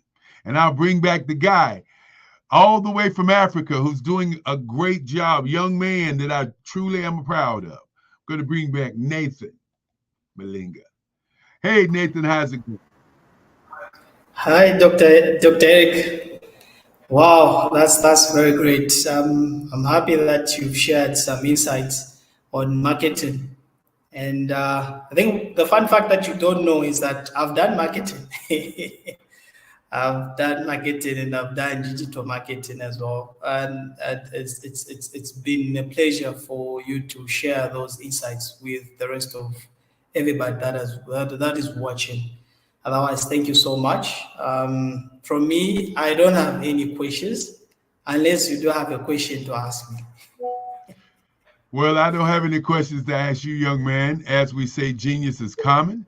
I know you're going to talk about the scholarships, and of course, you're going to talk about the sponsors, and I will see you on the other side.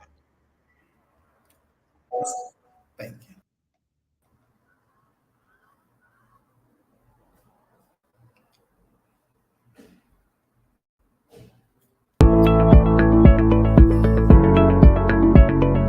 Prepare for what's coming and dominate in economic winter. Stand strong and thrive by showcasing your great products and services globally through the Black Business Network and Black Business Olympics. The Black Business Network has showcased over 2,000 companies with over $7 billion in sales each year. Over 10 million attendees have viewed the rebroadcast each month.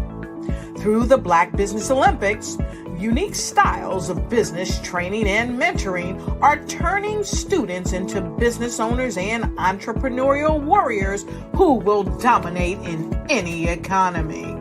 Gain the ultimate advantage of the Black Business Olympics, 7 days of unbelievable topics and speakers speaking around the globe. Donate your time and experience to provide expertise and scholarships to students worldwide and change the world. Now, more than ever, new insights, tools, strategies, and capabilities are needed. This is your chance for a major presentation to the world. Fill out the form and join the more than 2,000 speakers who have presented to over 200 countries. Join the Black Business Network streaming live into the metaverse, STEM City, Black Multiverse Enterprises, Hulu, Amazon, YouTube, iHeartRadio, Apple, Facebook, LinkedIn, Pod TV, IBM TV, Spotify, and Google Podcasts. Sign up today. Spaces are limited, and we will see you there.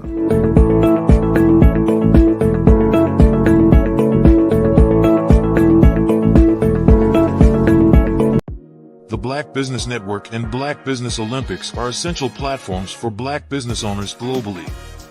They provide the tools and support you need to succeed in today's competitive marketplace. Join us today as we collaborate together with businesses from around the world to support our children, students, and young future entrepreneurs, Black businesses, and corporations. We raise funds for students going to college and young entrepreneurs who are aspiring to be business owners, and we invite you to be a contributor today. Visit the website www.blackbusinessexpousa.com to connect with and learn more about how the Black Business Network and Black Business Olympics can help you not only share your amazing business story to businesses, but also serve future generations. Hello, my name is David Jones, CEO and co-founder of the Hello LLC, where we help businesses build a culture, brand and experience, and leverage technology to pivot into Web 3. Join the Black Business Network streaming live into Roku, Metaverse, STEM City, Black Multiverse Enterprises, Hulu, YouTube, iHeartRadio, Apple, Facebook, LinkedIn, Spotify, Twitch, and Google Podcasts. Tune in, turn on, and let's thrive.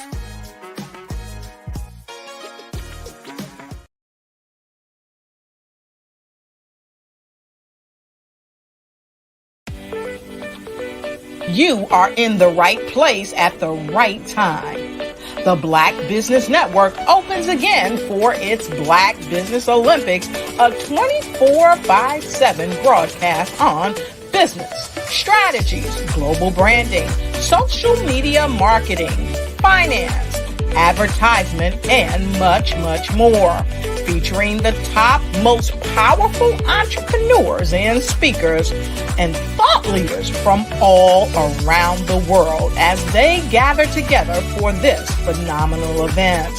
Join the Black Business Network streaming live into the metaverse, STEM City USA, Black Multiverse, Pod TV, Roku, Hulu, iHeartRadio, Apple TV, YouTube, TikTok, Instagram, Google Podcasts, Facebook, LinkedIn, IBM TV, Spotify, and Twitch.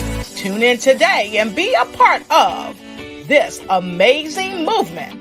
The Black Business Olympics welcomes you.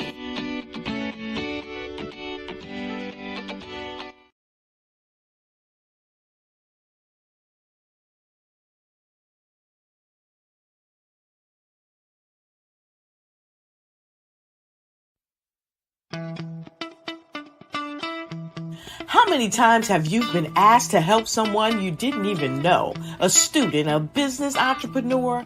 Or did you ever even ask, where did they end up? That business, that friend, that entrepreneur. Well, just maybe they ended up in a gang, bankrupt, homeless, or worse, dead. Maybe they turned to crime, drugs, and alcohol. Did you ever wonder? Did you destroy their dream, or was your life always so easy? At the Black Business Olympics, we started a movement to help students complete. Give them hope and foster success. Help them to leave their dreams of providing laptops, computers, and up to $5,000 in scholarship funds. Today, we ask you to help a student, a business owner, or an entrepreneur to realize their dream by sponsoring them, supporting them, and buying from them. Consider this. With $1.6 trillion in our Black community, we only ask for a small donation for our students, our businesses, and our entrepreneurs. And you can change a life today. So I ask you, what are you going to do? Sit on the sideline and watch our students in high school be leaders, miss out on their dreams from lack of resources? Or are you going to donate to the movement and change their future and yours as well? Give us a call today at 919-308-9090. Change their life by investing with action to the Black Business Olympic Fund. The Black Business Olympics, one of the largest business showcases of Black business in the history of the world.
Dr. Eric Kelly III and a host of phenomenal speakers from all around the globe for this 7-day virtual event that you don't want to miss. The mission of the Black Business Expo is to raise scholarship money from kids all the way from high school, all the way from college. The Black Business Olympics is one of the largest Black business showcases in the world. It is an opportunity for businesses and companies to showcase their businesses globally. We are going to be giving away laptops up to $5,000 away to students. Again, I'm Olivia Appleberry, the founder of 2 Cents Finance and one of the speakers for the expo. I am so excited to see you there. For more info, go to www.blackbusinessexpousa.com or call 919-308-9090 and hope to see you there.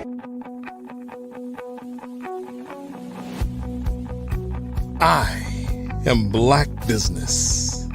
From the moment I wake until the time I sleep. Yes, I am Black Business. I am Black Business. Tell me, are you Black Business? I am Black Business. Do you support Black businesses? Listen, I support Black business because I am Black Business. Black Business Expo, one of the largest business showcases in the history of Black business in the world. The world! Sign up today at www.blackbusinessexpousa.com or call 919-308-9090. I am Black Business. I am Black Business. From the moment I wake until the time I sleep, I am Black Business. I am Black Business. Are you Black Business? I am Black Business. Do you support Black businesses? I support Black business because I am Black business. Black Business Expo, one of the largest business showcases in the history of Black America in North Carolina. Sign up today at www.blackbusinessexpousa.com or call 919-380-9090. I am Black Business. I am Black Business. From the moment I wake until the time I sleep, I am Black Business. I am Black Business. Are you Black Business? I am Black Business. Do you support Black businesses? I support Black business because I am Black business. Black Business Expo, one of the largest business showcases in the history of Black America in North Carolina. Sign up today at www.blackbusinessexpousa.com or call 919-380-9090. I am Black Business. I am Black Business. From the moment I wake until the time I sleep, I am Black Business. I am Black Business. Are you Black Business? I am Black Business. Do you support Black businesses? I support Black business because I am Black business. Black Business Expo, one of the largest business showcases in the history of Black America in North Carolina.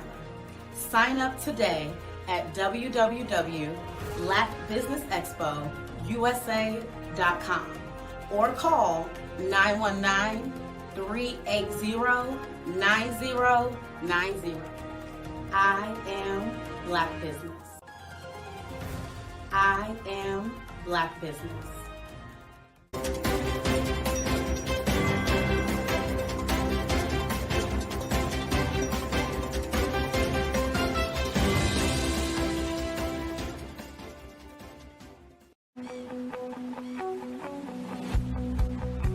I am Black Business. From the moment I wake until the time I sleep. Yes, I am Black Business. I am Black Business. Tell me, are you Black Business? I am Black Business. Do you support Black businesses? Listen, I support Black business because I am Black Business.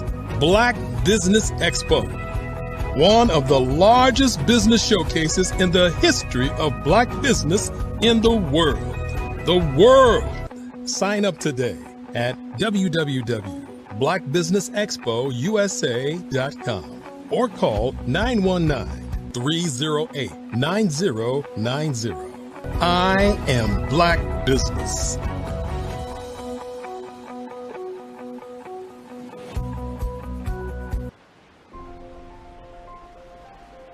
What if you could build your own city? A place where every child can find nurturing people to help them achieve their full potential.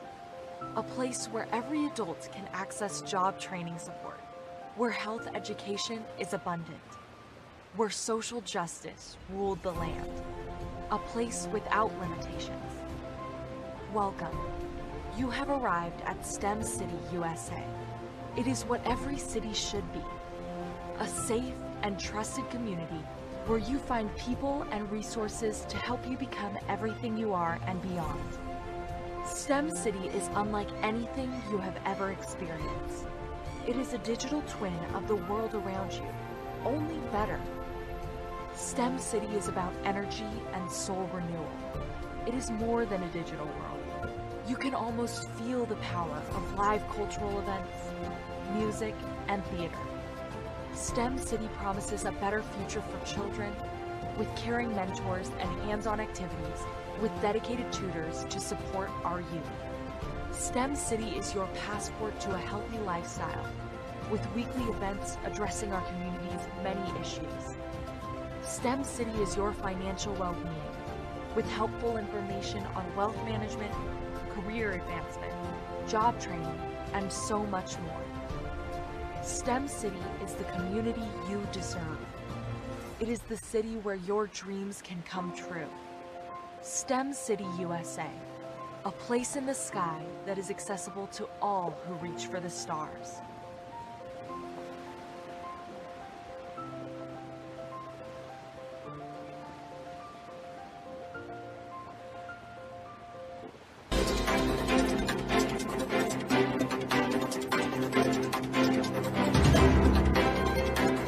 I was born in a little village on the island of Haiti. Many deadly diseases pounded me. It is as if they were on a mission to end my existence on this earth. I refused to give up. In 1983, I left Haiti and came to the United States of America. And I came with $5, 2 shirts. I didn't speak in English. I came to Atlanta. I got a job. I was a doorman. I was a doorman with a dream. What I used to do, I used to come on stage. I'd rehearse this moment that I'm standing in front of you. That's the power of a dream. Maybe today is the day you begin acting as if you already have it. And then step out with full force. Take a risk. No condition is permanent. Don't let your situation distract you. You are chosen. You are called. You are born for a purpose in this life.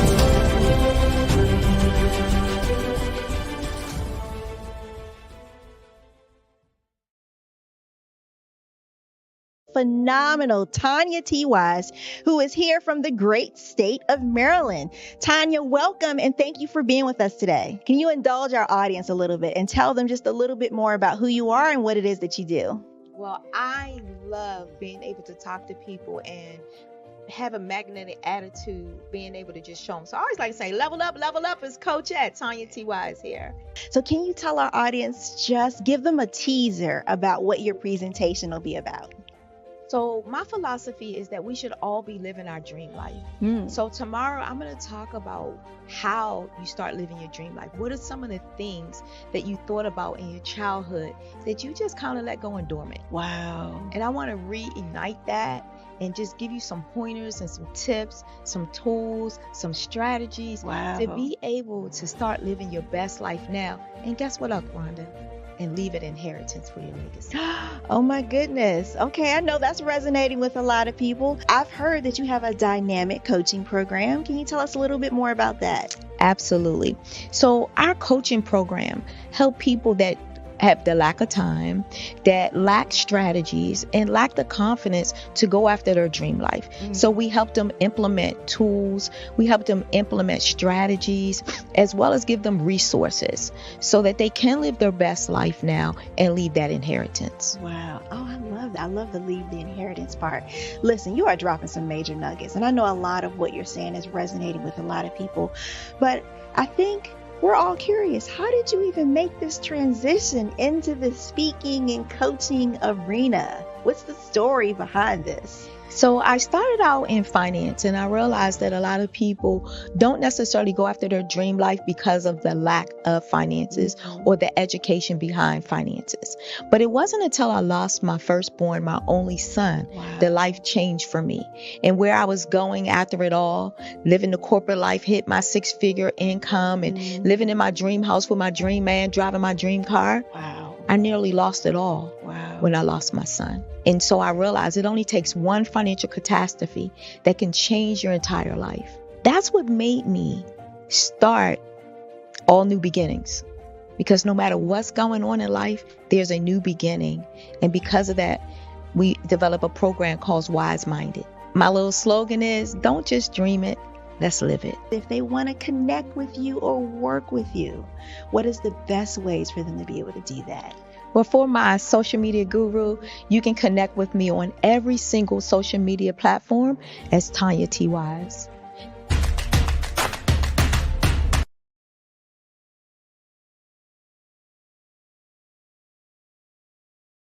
Five-Star BDM, Brand Development Masters, is a professional consulting and advisory group keenly focused on business development services for the small to mid-sized business and entrepreneurs. Although every business is unique, they often share business development challenges that can be addressed through smart branding. Services include process improvement and operations, digital strategy and transformation, business intelligence, digital marketing, and personal branding. Our business and personal branding company has helped a number of professionals and organizations to optimize and grow. This results in more business, more opportunities, better reach, positive outcomes. Visit www.fivestarbdm.com today to learn more. Are you a forward-thinking entrepreneur or business owner?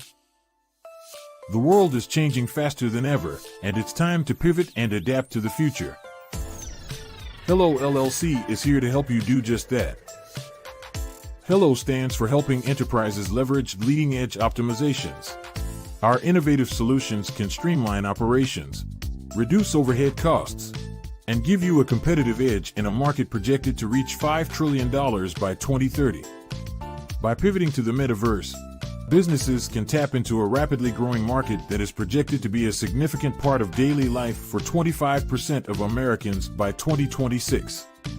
As a full digital metaverse agency, the Hello LLC can help you create custom solutions to streamline operations, increase productivity, reduce costs, and drive brand recognition. Why should you pivot to the metaverse with the Hello LLC?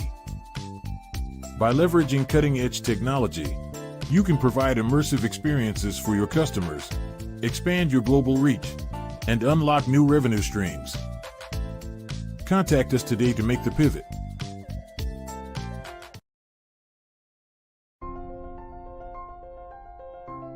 you could build your own city? A place where every child can find nurturing people to help them achieve their full potential. A place where every adult can access job training support, where health education is abundant, where social justice ruled the land. A place without limitations. Welcome. You have arrived at STEM City USA. It is what every city should be. A safe and trusted community where you find people and resources to help you become everything you are and beyond. STEM City is unlike anything you have ever experienced. It is a digital twin of the world around you, only better. STEM City is about energy and soul renewal. It is more than a digital world. You can almost feel the power of live cultural events, music, and theater. STEM City promises a better future for children with caring mentors and hands-on activities with dedicated tutors to support our youth. STEM City is your passport to a healthy lifestyle with weekly events addressing our community's many issues. STEM City is your financial well-being with helpful information on wealth management, career advancement, job training, and so much more. STEM City is the community you deserve. It is the city where your dreams can come true. STEM City USA, a place in the sky that is accessible to all who reach for the stars.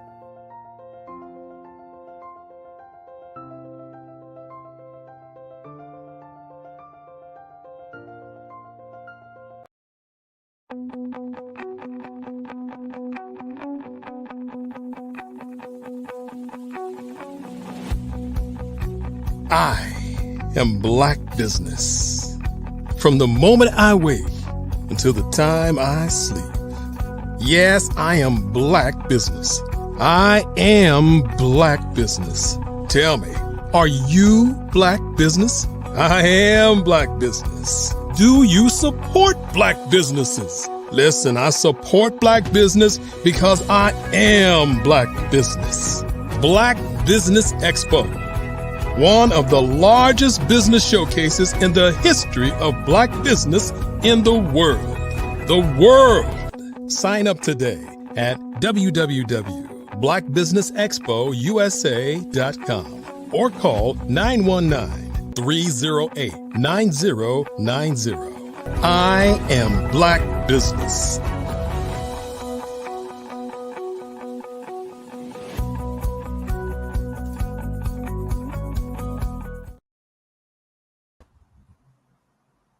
Hello, welcome back. And we've still continued with the show. Good day, business owners, entrepreneurs, thought leaders, and corporations. Welcome to Black Business Network. My name is Nathan Twali Mlenga, all the way from Africa, Lusaka, Zambia. I am your moderator at this moment in time on Black Business Network. The Black Business Network is a 24-hour business network showcasing Black businesses, business owners, entrepreneurs, and thought leaders worldwide. We have speakers from North Carolina, London, Singapore, Africa, Japan, and cities all over the United States. The Black Business Network is a global community sharing its business knowledge to empower, inspire, and educate business or businesses about business. At this moment in time, dear viewers, I would like to introduce one of the tremendous speakers, should I say, one of the speakers that we have been waiting for to come and share with us what they have for us. So the speaker that will be coming in is no other than Miss Tandra Price, or Dr. Sorry to say that, Dr. Tandra Price is the one that is coming in to share her experiences. Dr. Tandra Price is a seasoned sales professional with over 20 years of experience. Based on Oklahoma City, OK, her passion lies in the transformative power of networking, where meaningful connections can lead to incredible opportunities. Dr. Tandra recognized the need for guidance in navigating networking events after attending numerous gatherings that fell short of expectations. She saw people struggling with conversation skills and sought to change that. Through her strategic approach to network development, Tandra empowers entrepreneurs to win. Drawing from her extensive experience, Tandra has trained hundreds of entrepreneurs, equipping them with the skills to build relationships, create opportunities, and generate residual income through networking. Without further ado, I present to you Dr. Tandra Price. Genius is common, and I'll see you on the other side. Awesome. Good morning. Good morning. I'm excited to be here with you. Just a little bit more information about me. I am a renowned international speaker, three-time best-selling author. I am an expert in network strategies. I am also the founder and owner of Tapped In magazine. It is a global publication where we service speakers, authors, and coaches. Our magazine solves the problem, making it easier for entrepreneurs to spread their message, expand their network, and reach a broader audience. Today, I'm going to be sharing with you one of my favorite topics, which is mastering the art of communication. I'm going to be sharing 5 keys with you on really how to master the art of communication. We're going to start with the best way to start a conversation. We're really going to be setting up the stage for you to build those relationships. The second key is we're going to find out when is the best time to network. When you ever have an opportunity to be in front of someone is the best time to network. Creating a solid networking using LinkedIn. We're going to talk about crafting your profile that effectively captivates your desired audience. We're going to talk about digital communication, which is the exchange of information, electronic device, and using different type of platforms. And lastly, we're going to be talking about creating an action plan, mapping out precise steps and strategies to accomplish your goal. I like to start with a quote of mine. Networking is an investment in your business. It takes time, and when it's done correctly, you can yield great results for years to come.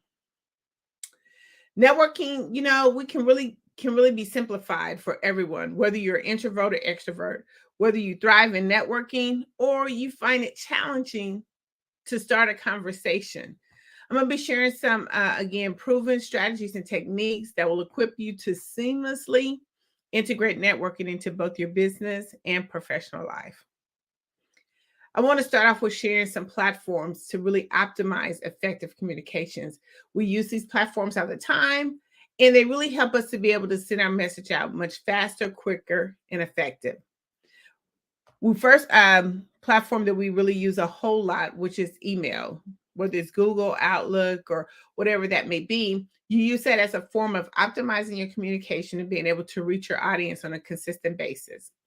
We have Slack. It's another big platform that is used quite often. Microsoft Teams, which is a lot of corporations and companies use that to be able to really integrate and talk within their company. Zoom, which is very popular, where you can be able to host webinars and events and do a lot of one-on-one connections there. Skype, WhatsApp, Google Meets is another good platform that allows you to be able to do that interconnection with really sending your message out and connecting. Facebook Messenger, which we all pretty much use if you have a smartphone or if you don't have a smartphone. But Facebook Messenger is another way to be able to communicate a message when you want to talk to someone directly. Twitter, Streamline, of course, the major thing that we use all the time, which is via our phone via video chat. A lot of times video chats is so important because more times than often people really look at your videos more than content because they want to see that interaction with you. Team chat is another good popular platform that really optimizes effective communication because it allows you to, again, to be in a setting to where you can talk amongst your team. LinkedIn is a huge platform that you can really optimize to be able to generate leads and talk with customers, and Instagram. All of those platforms have a way of really making a communication go out faster and effectively. The first thing we want to talk about is really how do we initiate conversation? I'm going to share some effective approaches with you. Some of these approaches that, we do on a daily basis that sometimes we really don't know that we're doing them, but there's really an effective approach when we're actually trying to connect with our prospect. The first one is we're going to talk about introduction. Introduction is really just merely introducing yourself to the prospect. And when you do this, it kind of gives you another connection for that person to interact with you. Normally when you say hello, it gets an immediate response as hello. And also it kind of helps you to start building that relationship up. When you're in a business setting, whether you're at a conference or a networking event, we normally kind of seal that introduction with a firm handshake as more of a business handshake. The second way of effective approach is asking a question. A lot of times when we're trying to start a conversation, we like, how do we really get this conversation going? You can just simply ask a question. A question will prompt an immediate response. So make sure that we just kind of stay in that mode when you're actually out and talking to someone, no matter where you are. If you're asking a question, a person tends to normally respond. Compliments. Giving a person a genuine compliment is one of the best ways to initiate a conversation because you're looking at something that you have in common or something that you like about that person, something that that person would love to talk about. We all love to talk about ourselves. Doing a compliment is the best way to get the conversation going. Ask for advice or an opinion. People love to be helpful and to give their advice and to give their opinion.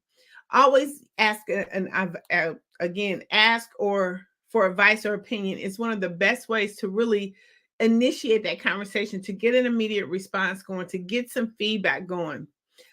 Humor, you can never go wrong with humor. I always think like humor is kind of like the icebreaker because when you can kind of find humor in having a conversation, it initiates kind of a release of the tension. You don't feel so tight, so tense when you're trying to have a conversation. Initiating conversations is hard because you have to really figure out when you see somebody that you want to talk to, what is the effective approach that I should use? These are some of the approaches that you can use. It's something that you do all the time, but sometimes we have to sit back and think about what we're going to say. But if you just naturally go into the conversation, it becomes more effective. The last one I want to talk about is observation. Always take a look around you and look at your environment and see if you can start a conversation that way, whether it's the weather, whether you're at a networking event. There's always something that you can look around to just start a conversation. I mean, I could be in the grocery store line and I could just start a conversation just by looking at maybe what some of the other people are buying. Maybe that's a special recipe that they're trying. And you can kind of just initiate the conversation that way. But initiating a conversation and using effective approaches is really easy. It's something that we do, again, every day, but we don't really look at how we do them. But it's a way of how we're going to master the communication when we're trying to talk to someone. Because when using these effective approaches, it can lead into, oh, by the way, what do you do? I'm glad you asked. So we want to make sure that we have an agenda when we're looking at trying to start a conversation. Are we looking to, just be friendly? Are we looking to set an appointment? Are we looking to share our business? What is our agenda? And using those effective approaches will help you. Another thing that we talk about when we're looking at mastering the art of communication, where are some places to network? A lot of times it's more than just social media. We can network at a lot of different places. And I'm going to share some of these places with you. You can network at conferences and conventions, professional meetings, trade shows, exhibits, business networking events. We all tend to go, whether it's virtual or online, we tend to go to these events. alumni gatherings, chambers, or commerce events. Those are some of the major events. They kind of specialize in having these group networking events, and it's a perfect time to network, to get to know who's in your community, get to know what businesses are out there, what's new and what's old, what's upcoming and trending. Meetup groups is another place to network. Workshops and seminars. A lot of us as entrepreneurs, we're always putting on different workshops or seminars. And as we're finishing those are the best time to network with potential clients who could be interested in your products and services. Career fairs. Just going to a career fair and just networking, you would be amazed at a lot of the people that you would be able to connect with that could probably use your products and services. Volunteering opportunities is another amazing opportunity for you to network. Toastmasters or even public speaking clubs. They're always looking for different people to come in and talk and present and show their business. Social clubs and recreational groups. If you have a special trade or something, you could be able to go to any type of recreational group and ask them to be a speaker to present your products and services. Online networking platforms is a huge opportunity to network. Community events and festivals and charities, fundraisers and galas. Galas. You can be able to network. It gives you an opportunity because you're all at a amazing and atmosphere that you can be relaxed and calm. As I talk about these places and you go to these different, locations and events, these are places that you can feel comfortable with. You could be in your comfort zone. And there's no better place than mastering the art of communication when you are in your zone. When you're actually feeling comfortable, you can be more open. You can be able to have that conversation without feeling so tense. It's almost like the icebreaker. When you're going into a location or a spot that is comfortable for you, it helps you to be able to master the art of communication. It helps for everything to just flow out very easily and seamlessly. Now, I want to talk about the benefits of networking. A lot of times we're like, I don't have time to network. There's no need for me to network. Yes, networking is a 24-hour process. We have to continuously keep networking. We have to make sure that we put that as a part of our business practice. There's so many benefits when you're networking. You're establishing connections, and it's not just a one-time hit or process. A lot of times when we're like trying to network or it's something that has to be I call it marinated, something that has to be ongoing, incorporated into our daily process. It's not just once you reach that goal or once you reach that person. You have to continue to keep networking. You have to keep building up your resource. You have to keep building up your network. So let me just kind of share some benefits with you that if you network and you continue to keep doing it, these things will happen. One, is going to help you to increase your visibility.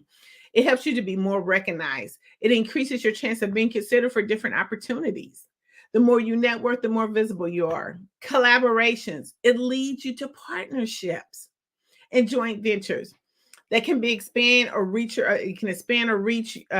different offers and different avenues for you. A lot of times collaboration is the key when you're thinking about going to networking or mastering the art of communication. How can I collaborate with someone else?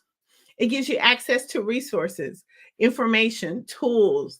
It helps you to, again, grow your business. It helps you with the latest trends. Another benefit of networking is brand awareness. It helps you to promote your brand to other businesses and broaden your audience.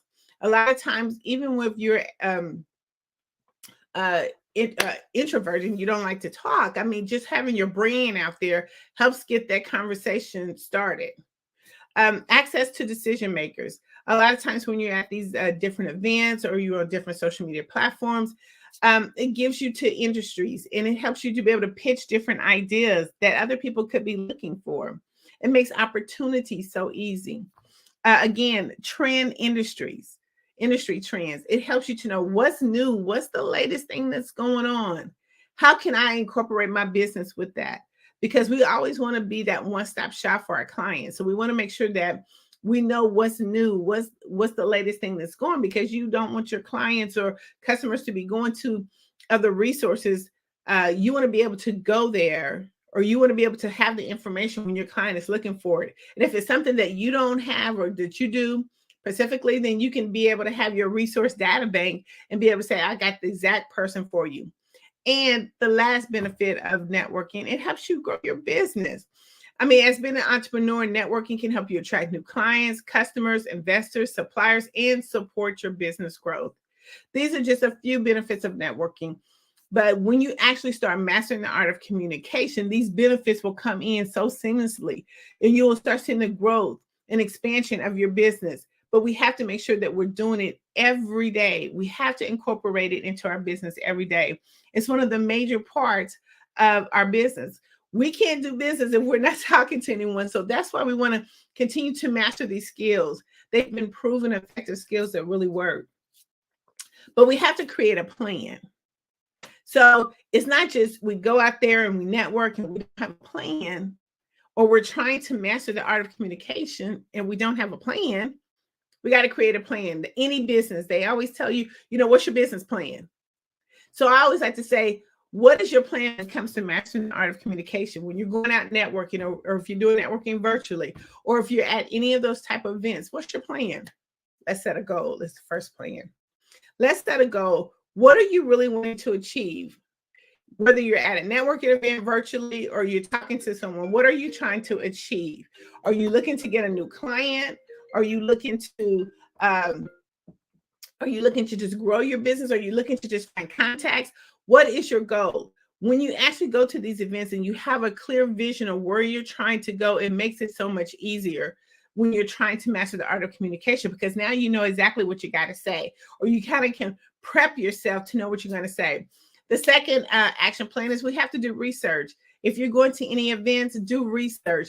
Familiarize yourself with the events, the agenda, the speakers, even some of the attendees. Identify individuals that you would like to talk with before going to the event. It gives you a list of people that's going to be there. Prepare your introduction. When we go to these particular events, we're not selling. We are building relationships. So you want to prepare your introduction that's going to leave an impression on the person that you're trying to connect with. And I know a lot of times we go and we want to be able to pass out our information, but they're more looking at an environment of where they can gather resources. When you go to any of those events that I mentioned, it's not about selling. It's about networking for the next person or building your resources for the next person. So make sure that you prepare your introduction. Another plan we want to make sure is that we practice some networking skills. Okay, we want to go in there. We want to brush up on our communication skills, including active listening, asking open-ended questions. I mean, making and figured out ways, how do we introduce or how do we initiate conversation? A lot of times I like to kind of role play before I go, whether if I'm driving or if I'm going to a virtual event, I kind of sit and think about what I want to say because I've done my research and I kind of know what the vibe of the conversation or the networking event is going to be at. So now I'm trying to practice these skills so I can come out very fluently to the person that I'm trying to connect with. Update your digital presence. Make sure that when you are trying to connect with someone, no matter where it is, that your information is updated. Because one of the things right now with this social media interaction, we can just say, are you on Facebook, Instagram, LinkedIn? It's so much easier and quicker and effective to connect with people. Yeah, we still use business cards, but we can do it much effectively and quickly, even if we have a digital business card. But you want to make sure and ensure that your social media presence is updated because you only have that one time to connect with that person. They are not going to try to look for you all over the place. So make sure that it's updated.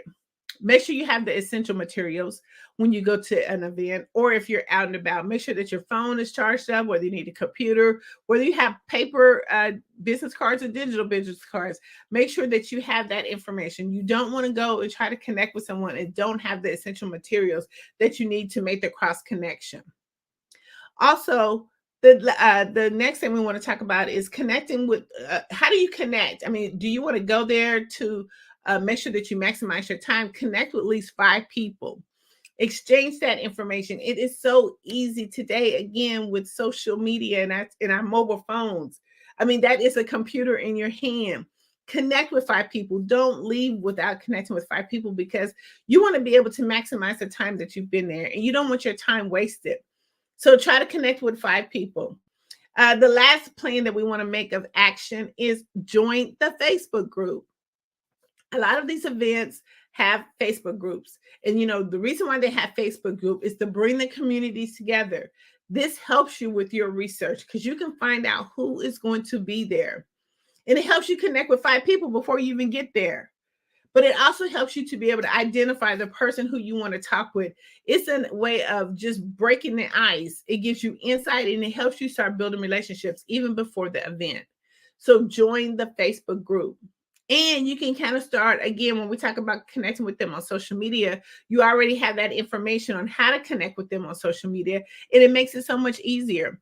See, a lot of times when we go to events, we kind of just go for different reasons, but we want to make sure that we have a plan. We got to create a plan. What's the plan? You want to make sure that you're not wasting your time and that you're at the right event. So let's do some research before we get there, and let's create our action plan before we get there. Now, this is my favorite because you know what? They always say the money's in the follow-up. So how do you have a follow-up plan? You went to these networking events or you're out and about and you're connecting with people and you're really trying to master your art of communication. But once you do all that, you have to have a follow-up plan. They say the money, again, is in the follow-up plan. So let me kind of give you a follow-up plan or an action plan that you can implement that's really easy, that's quickly, that's been effective.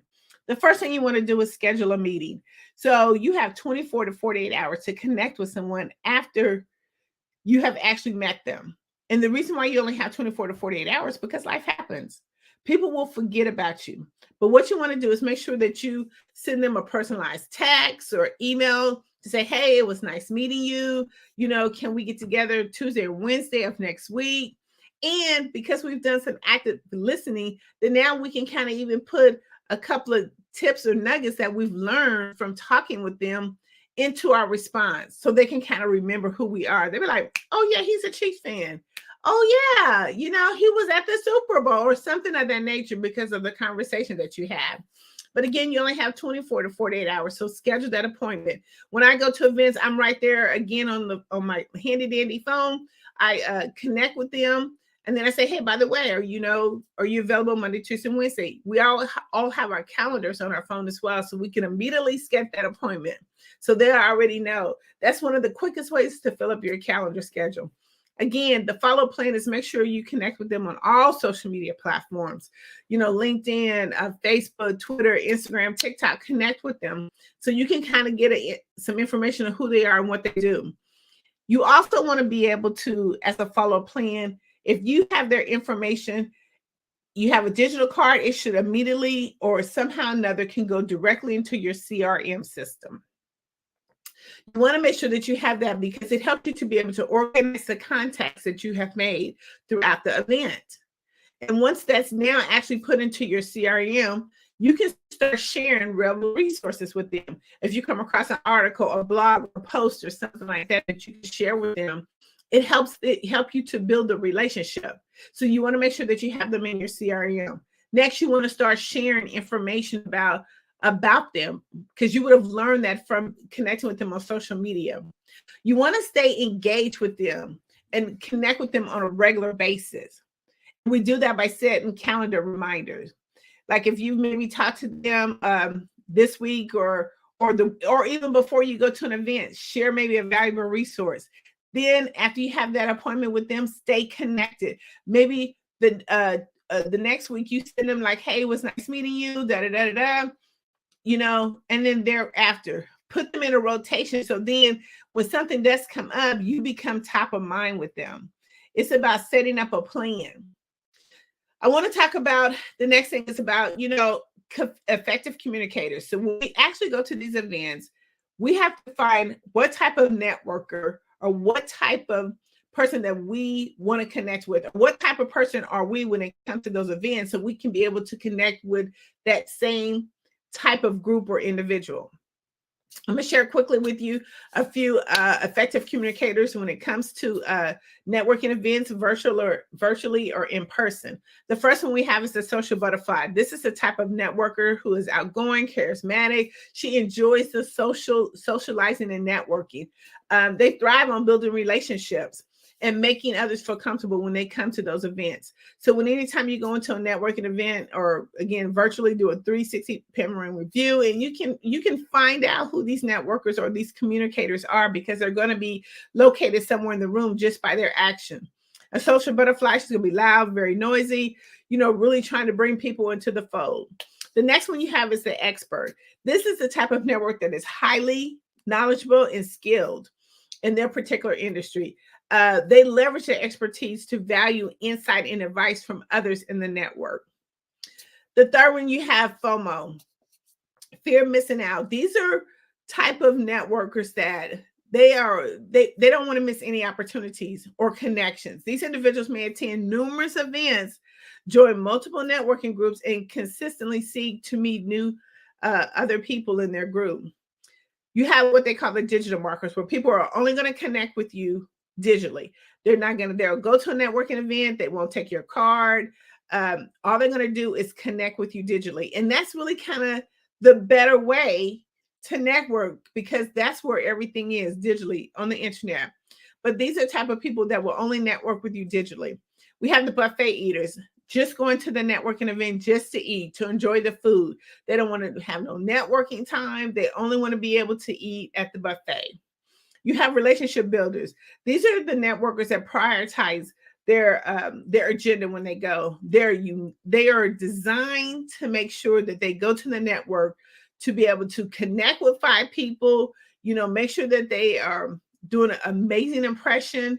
They are there trying to build relationships. They know that it's not just a one-stop shop. It is a type of opportunity where they're going to take that relationship and they're going to marinate it. You have collaborators. You have people who are only looking to go to collaborate with other industries or people or entrepreneurs. So when they go into a networking event, they're kind of looking around and listening to find out what's going on and how they can collaborate their business with them. And then the last one you have is innovators. These are networkers who, are forward thinking, and they often introduce new ideas and approaches to networking. They're looking for new trends. So they're looking to identify those type of events when it comes to networking. So we have to think about, where do we want to be at, or what type of networker are we, or effective communicator are we? Do you fall in any of those categories? Can you actually go to a networking event and be able to match or connect with those? It's even done easily on virtually. You have to look at when you're in a virtual conference or a networking event, make sure that you have your screen on so people can do business with you. People like to do business with people who they can see. But you can also be one of those type of effective communicators, even on a virtual, because when you're looking on the screen, those are the same people, whether they're in person or on screen. You still have those effective communicators. Identify who they are and figure out how you can connect with them. We want to talk about one of the most major platforms, which is, how do LinkedIn connect with all this mastering the art of communication? Well, LinkedIn has over 810 billion users that is on the platform, and it's growing constantly, but it's a free platform. It's a free platform where all the decision makers are. You can actually have a personal connection and conversation other than different type of medias. That's why I love LinkedIn, because you can kind of get down to the person who you really want to talk to. But we have to be able to start the conversation effectively and efficiently. How do we do that? LinkedIn is doing so many different changes and updates. We got to start with our profile. The first thing that a prospect looks at is your profile. How can you help them? So you want to make sure that you have an amazing profile picture. You want to make sure that it speaks to who you are, is clear and concise, that you have a picture on there that's friendly, open, that you're open to communication. You have to make sure that you have a headline. A lot of times when I look at different LinkedIn profiles, there's not a headline there. People just kind of, have a blank screen, because LinkedIn was not really used in the way that it is used now. A lot of times LinkedIn was used just for professional uses, career advancements. And it's still used for that, but it's also used for a lot more different things. But when you go there and when you're looking up a client, or you're looking for someone to connect with, you want to make sure that you have all the information in the top part of that LinkedIn profile that you have that makes a person want to, hit that button, follow you, or send you a message. How can I connect with you? Hey, I noticed your profile, but these are the type of things that you have. You don't want to have a blank profile. And I can give you more information on that when we do our LinkedIn profile bootcamp. That's one of the things that we do is really, how do I optimize my LinkedIn in order so I can have better and more communications? And give you more information in that and the link about if you want to join our class. But we want to make sure that we have a way of actually starting that conversation and communicating effectively. Make sure you have a headline. Make sure you use your highlights. A lot of times LinkedIn, again, is moving things around, so it does look a little different, but they're putting the things at the top that are more important, that they've done surveys and research that said, hey, look, these are the things that are more important. So they're switching their format and platform, but you want to make sure you use highlights. What are those videos, reels, anything that you have, effective posts that you can put in that little clip that talks about who you are and what you do, blogs, articles, anything like that. Make sure when we talk about our summary that we're highlighting our strengths and a glimpse of how we can really help them. Maybe even throw some testimonials, 1 or 2 testimonials in there. Talk about your experience and work. Focus on your accomplishments and the results that you have done for other people. Your skills, make sure you list everything that you have there. A lot of times we don't listen to them, but list a lot of them. Go take your time, list them out, because you want to be able to get some endorsements. And when people endorse you, that kind of helps you with the ratings of your profile. So make sure that you go through there and list all that information. We talk about education. Make sure that we put all of our education there. A lot of times we just put, like, if we have a master's or bachelor's, but what if you had some certifications? What if you had some honorary things that you've done? We want to make sure that we list all of those, because that kind of talks about the type of individual you are, the person that you are. We also want to get some recommendations in there. That's really important, making sure that people who have done work with us, who have done business with us, that they like what they did with us. And so therefore you can put that information in there as well. It makes things so seamlessly, because when they go to your profile and it's enough to trigger them to stay on there, that's the whole thing. When we talk about matching art of communication, how do we keep the conversation going? I need to get as much information about this person that I can in order for the conversation to continue to go and to keep going and going and going. So you want to make sure that you put that information in there. Get some recommendations so other people can read how you've helped them, how your amazing products and services have helped them. Let's talk about doing some, again, video reels. Make sure if you've been on did any interviews or things of that nature, make sure that you put them in there. Also announcements, like if you've been listed in any magazines, like Tapped In magazine, make sure that you put all that information there. If you've been in any news, press release, and articles and things of that nature, because after they go and look at you on LinkedIn, hopefully all your information is updated correctly. They'll go to your website, then go Google. They want to get as much information about you and who you are and what you do. So make sure you list all of that. Like I said, if you've been in any publications, Time Magazine is a global publication. Make sure that you list all of that information in your profile. And let's talk about your engagements. Like, how do you really engage? What are some of the things, some of your foundations that you like? There's a spot there. How do you get back as community service? Is another spot there to take a look at. The last thing we want to talk about is the digital marketing aspect. So when we think about digital marketing, again, it's one of the fastest ways to get your message out there. Tapped In Magazine is a digital platform that does digital communication. We help you to amplify your voice. We help you to get your message out there, and we help you to expand your network audience. So when we look at being on a digital platform, we know, one, it can move faster. One, we know we can expose it to a whole lot of more people. Tapped In Magazine has over 700 plus online distribution users. We are in the UK. So just with that length of people that we have just as a distribution, we can make sure that you're seen, heard, and noticed. How do we do that? We do that by featuring you on the front cover of the magazine. Now, it's nothing better than being on the front cover of a magazine. A lot of us at some point in time will be like, hey, it would be kind of cool to be on the front cover of a magazine. That magazine, not only have you been on the front cover, now becomes a statement, because when you try to connect with other people, or you're trying to go to different meetings and trying to get different contracts, you want to show your credibility. When you hand them the magazine, if you've been on the front cover of a global publication, which is Tapped In magazine, it changes the game. Any publication you put there, it changes the game. See, it not only becomes just a magazine, it becomes a statement. You are letting people know, listen, I've been in Tapped In magazine, I've been in the sports edition of Tapped In magazine, I've been in Forbes, whatever publication that you've been in. It's to show your credibility and your authority in the industry that you're in. Right now, an entrepreneur should be in at least 12 to 14 digital publications throughout the year.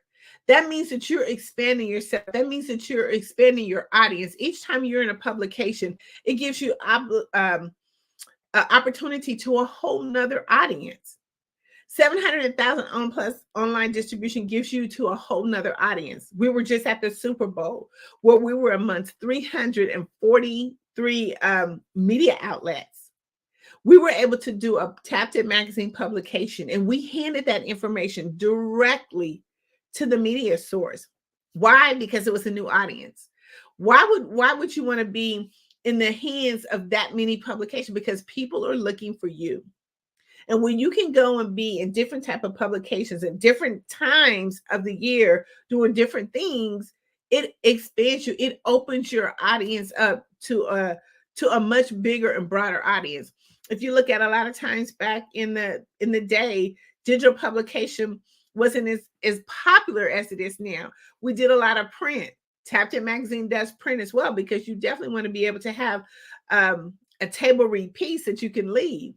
But print was done to where you had to go to the magazine location or to the newsstand and buy a publication.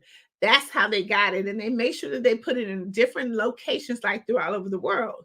Now, just with a digital of a button, with just a click digital link, it can go faster. You can be the face of so many different industries because of how you actually been able to market and brand yourself. Digital publication is one of the biggest, most popular ways to get your message out. And Tapped In magazine can help you with that. Right now, we do a publication every other month. And one of the things that we're looking at doing right now is for Women History Month. We know that women have changed the game. They've changed the space. They are creating history like no other. Like right now, we have so many women that have been a part of creating history by putting books out there, anthologies out there. They've started businesses. They've incorporated different things. We've come a long way, even from people in our history that have been amazing trailblazers. But now we're doing it today, and we need to be able to leave the footprint for the next generation. You want them to read about you, what your story was. You want them to read about what you did, how you were a transformation to other people. We're laying down the footprint. And one of the things that Tapped In magazine is doing is we're celebrating the queens of influence. So we're looking for amazing women entrepreneurs to be a part of our Women History Month. It's going to be going out at the end of March. You have the deadline of March 15th, but it's an amazing publication. We do one every year, and it's just amazing results that we get from the women being in there. I'm impressed of all the things that women are doing. They're making their stands. They're putting their foot down. It is amazing. And we need to celebrate them. We need to be able to give them the applause for the things that they're doing, from sports to politics to entertainment. It's just amazing. And our young youth that are doing amazing work, becoming Miss Teen USA, Miss, Teens or Miss Americas. We need to be able to celebrate these women because they are the mark of history. So join us for our Women's History Month, and it'll be a digital and print publication. Tapped In Magazine is doing something amazing that's moving the needle. We're moving the movement in 2024, and we want you to be a part of it. So when you think about digital publication, we want you to think about Tapped In Magazine. You can always reach us at tapinmagazine.org. It is one of the major, publications that can be found on Google. It can be found on any type of platform.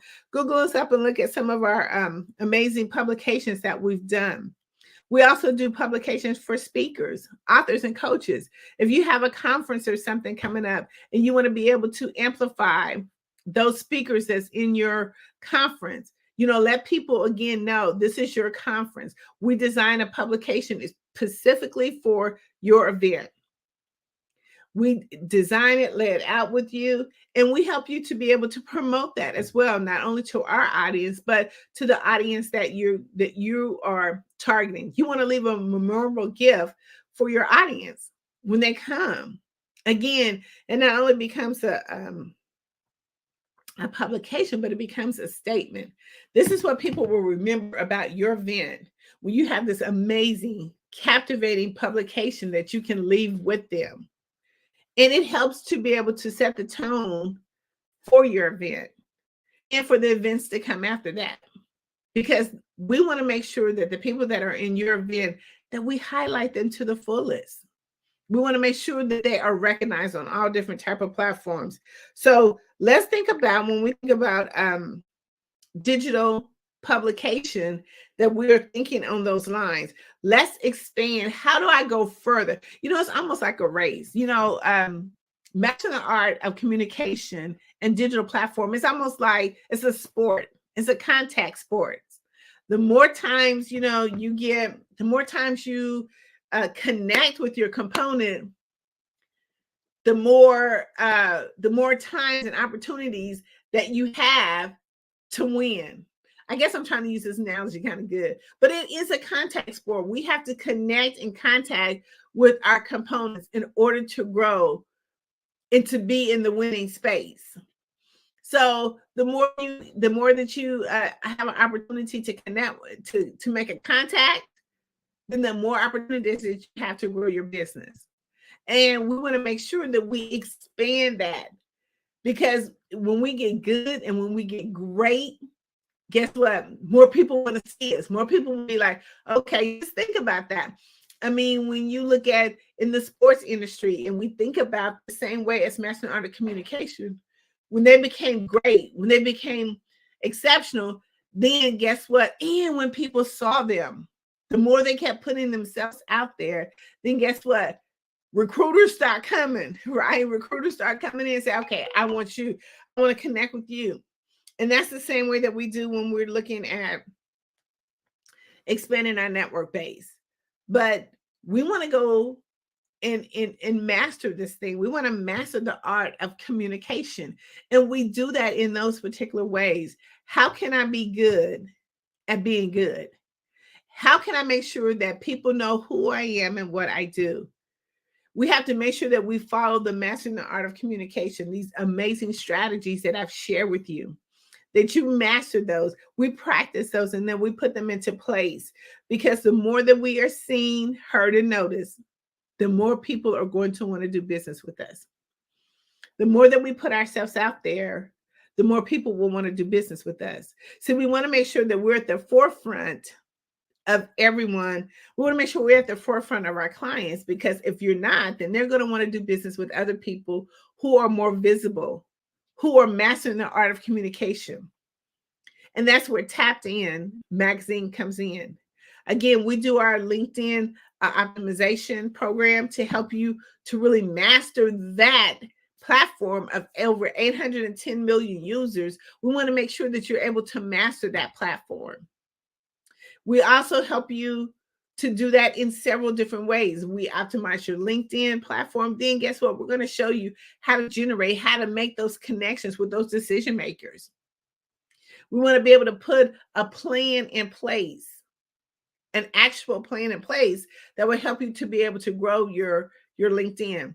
We went from helping clients, who had maybe 200 followers to now they have over 5,000 followers just with our simple method of being a part of our LinkedIn bootcamp. We want to make sure that we really optimize that in an amazing way that really highlights who you are and what you do and how you can help them. And then we follow that with a digital plan.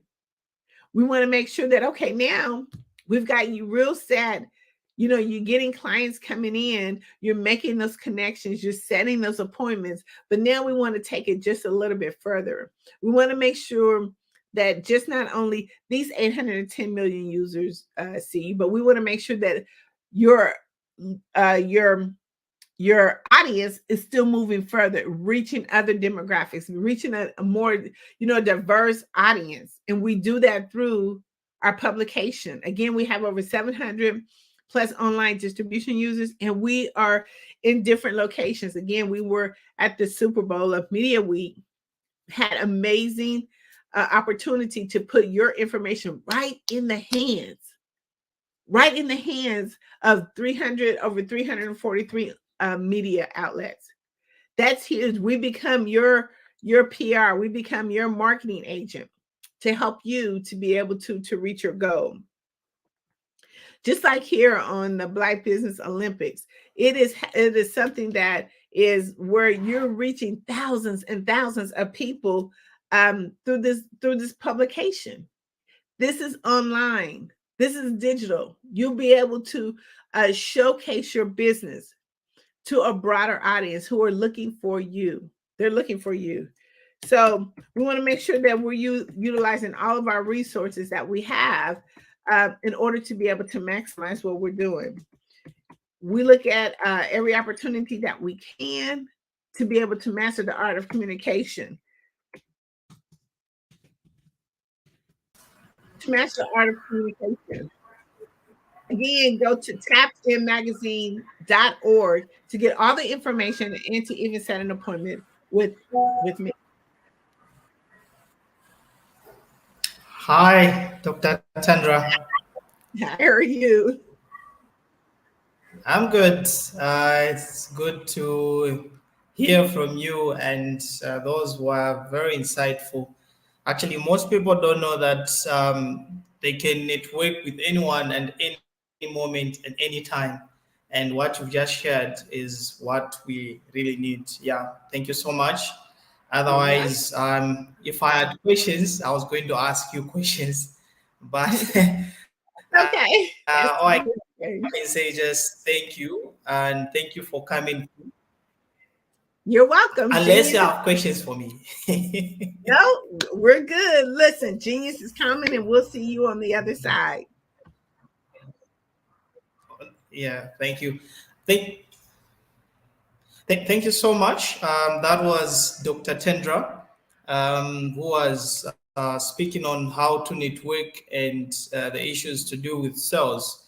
Otherwise, we would like to thank our sponsors who's been sponsoring this particular platform, Black Business Expo or Black Business Network.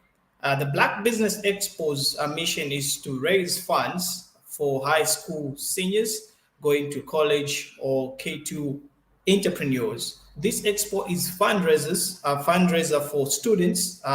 You may go to www.blackbusinessexpousa.com to donate to the scholarship fund, or use the cash app that's on the screen below and say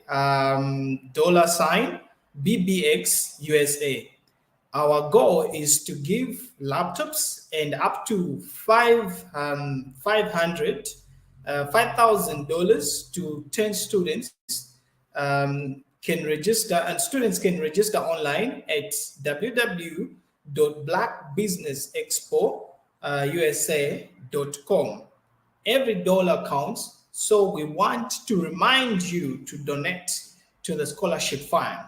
We want to thank our Black Business Expo USA sponsors for February 2024.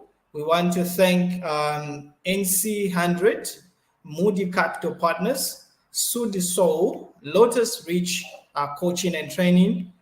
Carolina, Virginia, Minority Supplier Development Council, Step Management, BH and Associates, Maggie McLean Foundation, Genius is Common Earth Essentials, Marlene Chan Global, Executive Women's Success Institute, the Quality Coaching Company, Superwoman Business Services, Creative Force Studios, Lee Entertainment, Artist App Design, Black Business Expo USA. Just remember, as I'm speaking from the studio in Lusaka, when genius is common, and I will see you on the other side.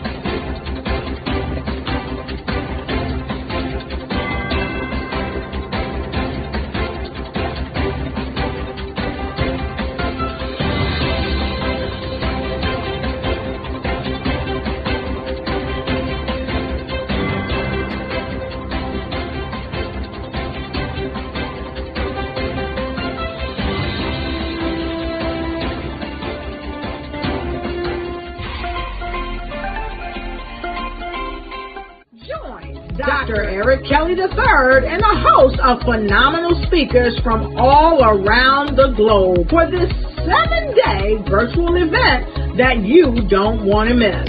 The mission of the Black Business Expo is to raise scholarship money from kids all the way from high school, all the way from college. The Black Business Olympics is one of the largest Black business showcases in the world. It is an opportunity for businesses and companies to showcase their businesses globally. We are going to be giving away laptops up to $5,000 away to students. Again, I'm Olivia Appleberry, the founder of 2 Cents Finance and one of the speakers for the expo. I am so excited to see you there. For more info, go to www.blackbusinessexpousa.com or call 919-308-9090 and hope to see you there. I am Black Business. From the moment I wake until the time I sleep. Yes, I am Black Business. I am Black Business. Tell me, are you Black Business? I am Black Business. Do you support Black businesses? Listen, I support Black business because I am Black Business. Black Business Expo, one of the largest business showcases in the history of Black business in the world. The world! Sign up today at www.blackbusinessexpousa.com or call 919-308-9090. I am Black Business. I am Black Business. From the moment I wake until the time I sleep, I am Black Business. I am Black Business. Are you Black Business? I am Black Business. Do you support Black businesses? I support Black business because I am Black Business. Black Business Expo, one of the largest business showcases in the history of Black America in North Carolina. Join Dr. Eric Kelly III and a host of phenomenal speakers from all around the globe for this 7-day virtual event that you don't want to miss. The mission of the Black Business Expo is to raise scholarship money from kids all the way from high school, all the way from college. The Black Business Olympics is one of the largest Black business showcases in the world. It is an opportunity for businesses and companies to showcase their businesses globally. We are going to be giving away laptops up to $5,000 away to students. Again, I'm Olivia Appleberry, the founder of 2 Cents Finance and one of the speakers for the expo. I am so excited to see you there. For more info, go to www.blackbusinessexpousa.com or call 919-308-9090 and hope to see you there. I am Black Business. From the moment I wake until the time I sleep. Yes, I am Black Business. I am Black Business. Tell me, are you Black Business? I am Black Business. Do you support Black businesses? Listen, I support Black business because I am Black Business. Black Business Expo, one of the largest business showcases in the history of Black business in the world.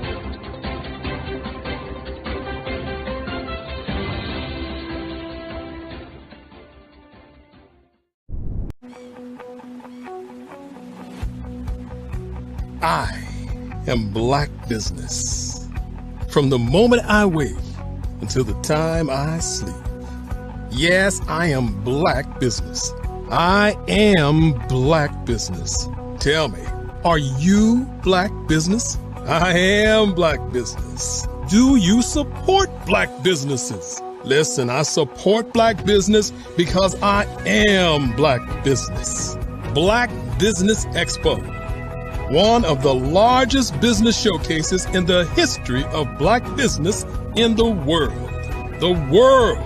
Sign up today at www.blackbusinessexpousa.com or call 919-308-9090.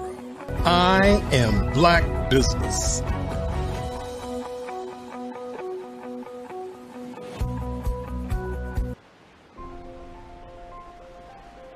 What if you could build your own city?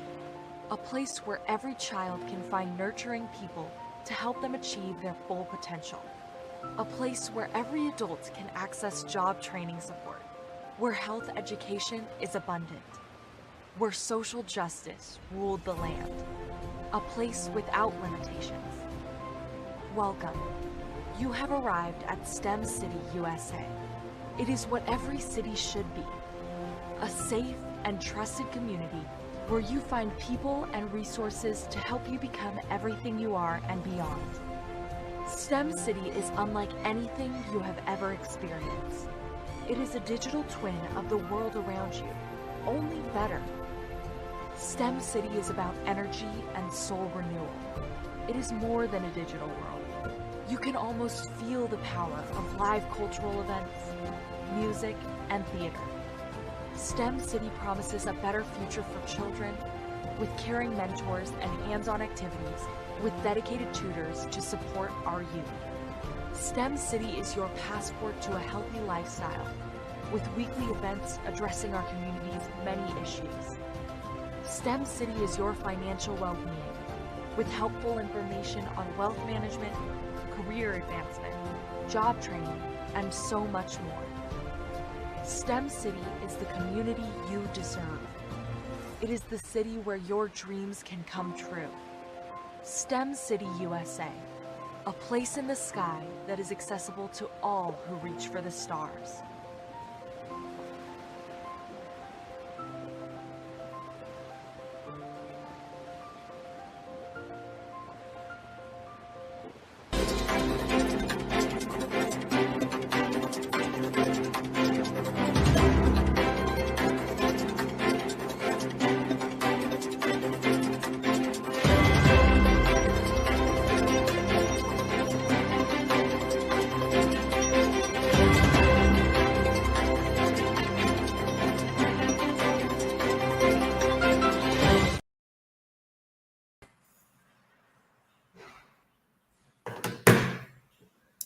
Hello, welcome back as we continue the program.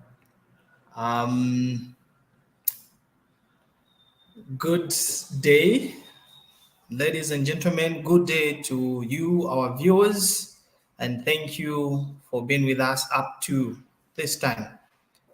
Business owners, entrepreneurs, thought leaders, and corporations. Welcome to Black Business Network. My name is Nathan T. Mlenga, all the way from the studios of Lusaka, Zambia, Africa. I am your business moderator for this day on the Black Business Network. The Black Business Network is a 24-hour business network showcasing Black business owners, entrepreneurs, and thought leaders worldwide. We have speakers from North Carolina, London, Singapore, Africa, Japan, and cities all over the United States. The Black Business Network is a global community sharing its business knowledge to empower, inspire, and educate businesses about business. Our next speaker who's going to speak in the next 40 minutes is no other than Grant McGuire. Grant McGuire and isn't just a brand, but is building a better world as CEO of 5-Star BDM. So you can find that if you just Google 5starbdm.com. He empowers individuals and businesses to craft online identities that attract opportunities, command respect, and leave legacies that real in impact. His flagship podcast, Follow the Brand, consistently nerds top sports, has awarded a top 10 podcast by FeedSpot and New World Report this year. Thanks to a top 10 podcast by Fit10 and New World Report, which is this year, as I already stated. Thanks to Grant's talent for extracting actionable insights and inspiration from industry leaders. But Grant's influence extends far beyond the microphone, where we normally see him. Is a fervent advocate for diversity and inclusion in healthcare, earning the prestigious Personal Brand Development Award 2023 from New World Report for his tireless efforts to close disparities and amplify underserved voices. When he's not championing healthcare equality, you will find Grant mentoring young leaders, inspiring audiences at conferences, or casting a line in the vibrant waters of Miami. Grant's infectious enthusiasm, unwavering integrity, and genius desire to make a positive ripple are woven into everything he does. Is a living testimony to the power of personal branding, not just for personal success, but for creating a world where everyone can thrive. Ladies and gentlemen, without further ado, I present to you Grant. Just remember, when genius is common, and I'll see you on the other side. Thank you, Nathan. That was wonderful. Thank you for bringing me up all the way from Zambia, Africa. Wow, that's a privilege. I know it must be a little late for you. I would figure in that area of the world. Yeah, it's 6 actually. Wonderful, wonderful. Well, let us get started. We're going to have a candid conversation. And I want to say good afternoon, good morning, good evening to all my fellow visionaries and entrepreneurs. And I'm here today as the voice behind the Follow Brand podcast and TV series, where I have the privilege of chronicling exciting journeys within our industry and within the diaspora of Africa and Black people across the world. So today I am very happy to unravel a story that's not just inspiring, but a testament to the power of strategic partnerships and business development. I would detail the pivotal changes that an innovative tech solutions company took by using services from 5-Star BDM.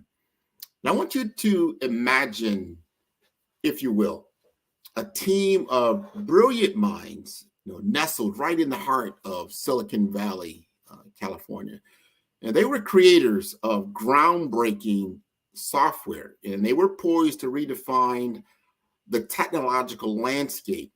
Yet, despite their innovation, they were having problems, and they were in the shadows of the market, and their voice was drowned out amongst all the digital chaos in the market that we see today. And the spirit that once fueled late night coding and sessions and began to wane under the weight of unseen potential. And it was during this period of introspection that fate played its hand, and the Follow Brand podcast and TV series became their weekly ritual and a beacon in the storm of their uncertainties. And amongst the narrative shared, one name resonated with increasing intensity and consistency, and that was 5-Star BDM. And our narrative-driven approach sparked a light within them, which mirrored the untapped potential they felt within themselves. Now, the journey from realization to action is often fraught with a lot of hesitation. And for this company, the continual exposure to the triumphs of others became the catalyst for their own evolution. The gap between their technological expertise and their storytelling capabilities became painfully apparent, and that fueled a strong desire for change. It was a classic tale of innovation stifled by invisibility. Now, this startup tech company extended their hand toward us and initiated a partnership that would not only redefine their trajectory, but also challenge the very paradigms of their market engagement. Together, we embarked on a journey of strategic realignment, focusing not just on what, but the why and the how of their innovations. The assessment phase is a crucial component of the 5-Star BDM methodology. It is the initial step where we dive deep into understanding our clients' unique challenges, aspirations, and the underlying problems that hinder their growth. Now, this phase is dedicated to active listening, empathetic understanding, and strategic questioning, laying the groundwork for successful partnership and solution development.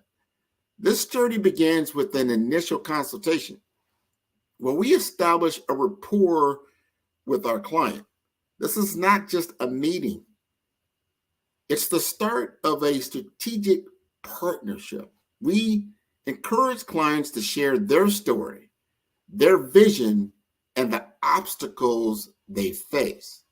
Now, this open dialogue helps us gauge the depth of the problem and the impact it has on their business. We delve into understanding the business's core functions, market position, and competitive landscape. And this includes reviewing their business model, the customer base that they have, the product or service they offer, and the market differentiation.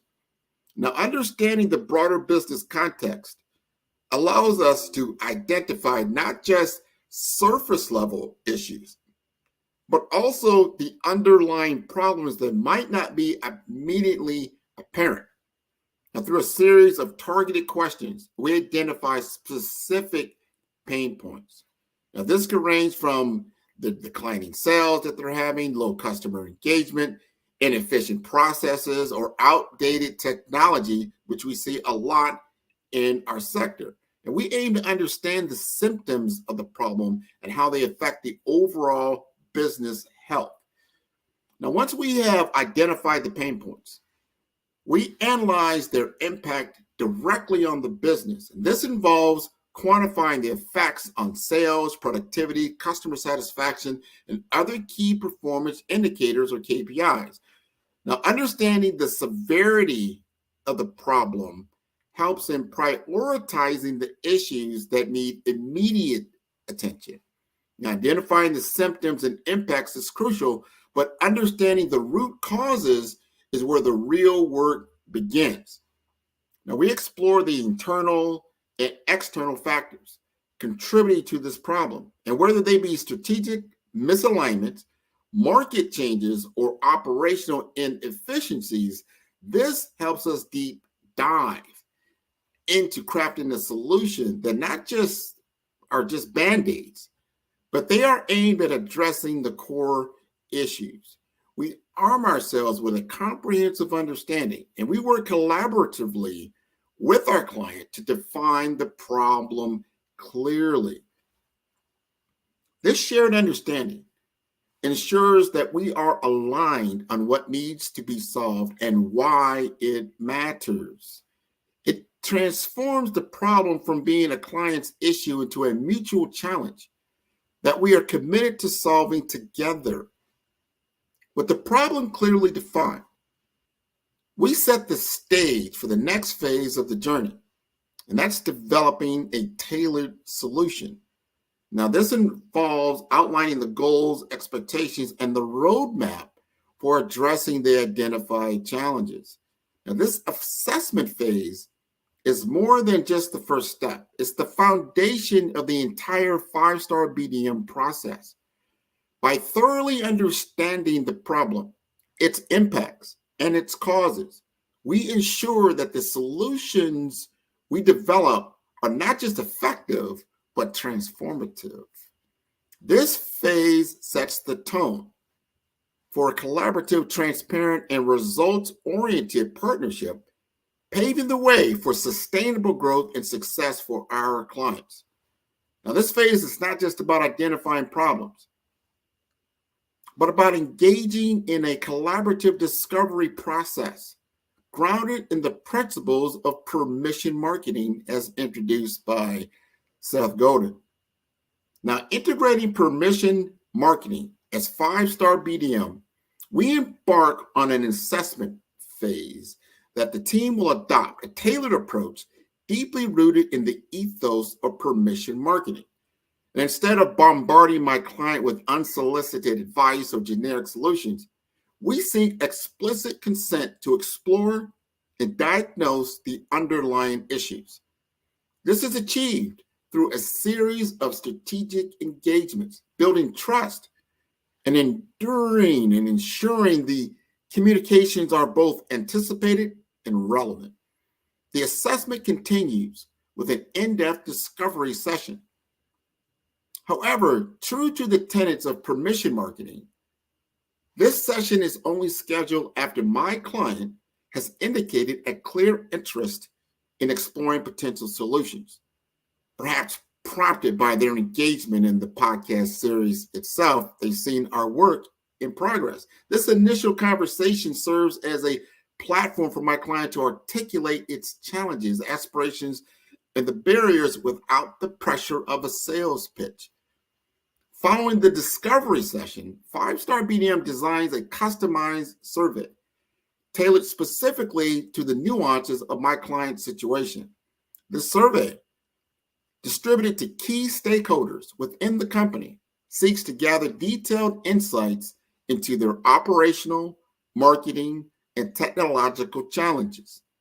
By seeking permission to send and analyze this survey, 5-star BDM demonstrates respect for my client's time and perspective, ensuring that the process remains collaborative and consent-based. Leveraging the insights from the initial sessions and surveys, 5-star BDM hosts a series of problem identification workshops. Attendance is voluntary, emphasizing the permission-based approach. These workshops encourage active participation from my client's team, fostering a sense of ownership and mutual discovery.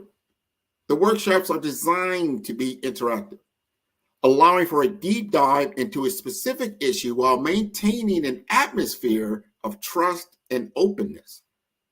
With the collected information, 5-Star BDM prepares a comprehensive presentation highlighting the identified problems, their implications, and potential pathways forward. This presentation is not a generic sales pitch, but a customized reflection of my client's situation, developed and delivered with my client's explicit consent. Now, this ensures that the proposed solutions are directly aligned with the client's needs and goals, reinforcing the value of the permission-based approach. And at the conclusion of the assessment phase, 5-Star BDM does not assume automatic progression to the solution implementation. Instead, we present a roadmap for moving forward, seeking explicit permission from my client to proceed. This step reaffirms the commitment to a marketing and business development strategy that respects the client's autonomy and decision-making process. By weaving the principles of permission marketing into the fabric of the assessment phase, 5-Star BDM ensures that the entire process is client-centric, respectful, and highly personalized. This approach not only sets the stage for a more effective and tailored solution, but also strengthens the relationship between 5-Star BDM and my client, fostering trust and respect. And as we move from awareness to advocacy, the natural progression from understanding my client's challenges through the assessment phase, combined with the implementation of permission marketing, sets the stage for a life-changing customer journey. This journey is marked by a series of strategic touchpoints, each designed to move prospects from awareness to advocacy seamlessly. And once we've identified the pain points, we analyze their impact on the business. Now, this involves quantifying the effects on sales, productivity, customer satisfaction, and other KPIs, or key performance indicators. In the case of my client, imagine for a moment the transformative power of boosting sales growth by 200% within a year of implementing the strategic partnership, reducing customer churn by 57%, fostering long-term loyalty, and building a sustainable customer base, witnessing a 150% increase in website traffic, attracting a wider audience, and amplifying their brand reach. Now, beyond identifying the symptoms and impacts, which is crucial, but understanding the root causes is where the real work begins. Now, we explore both the internal and external factors that contribute to the problem, whether they be strategic misalignments, market changes, or the operational inefficiency. So for my client, the root causes included limited brand awareness and weak market positioning, ineffective communication strategy, resulting in a disconnect between their innovative solution and their target audience. Initially, the prospects are introduced to my client through carefully curated webinar content that addresses their specific challenges and interests. This approach, grounded in permission marketing, ensures that each interaction is both wanted and relevant, fostering a sense of trust and respect from the outset. As these prospects engage with my client's content and express interest, they are gently guided through the personalization journey, the follow-up communications that are tailored to express their needs and feedback, which help to deepen the relationship, turning interest into genuine engagement. And by the time my client reaches out directly to discuss potential solutions, the prospects are no longer cold leads. They are informed, interested parties who have already recognized my client's value and expertise. This shift dramatically increases the likelihood of successful business outcomes, as conversations are now based on mutual understanding and respect, not just cold email marketing or phone calls. We have now already established relationship. Now, the story of my client transcends mere inspiration. It offers a valuable lesson and practical applications that you, as a business leader or entrepreneur, can integrate into your own growth strategy. Now, this narrative plays a crucial role in captivating your audience and establishing your brand identity and conveying the value proposition of your product or service. Craft a compelling brand narrative that resonates with your target audience. Identify your core values. Translate the impact of your offerings and weave these elements into a story that connects on an emotional and intellectual level. True growth starts with a deep understanding of your customers' needs, challenges, and aspirations. Don't just build what you think is good. Build what your customers need. Conduct research. Engage in customer interviews, and actively listen to their feedback. This allows you to tailor your offerings, your messaging, and entire customer journey to resonate with their specific needs. Collaborating with the right partners can accelerate growth and provide access to expertise that can fill your skill or resource gaps.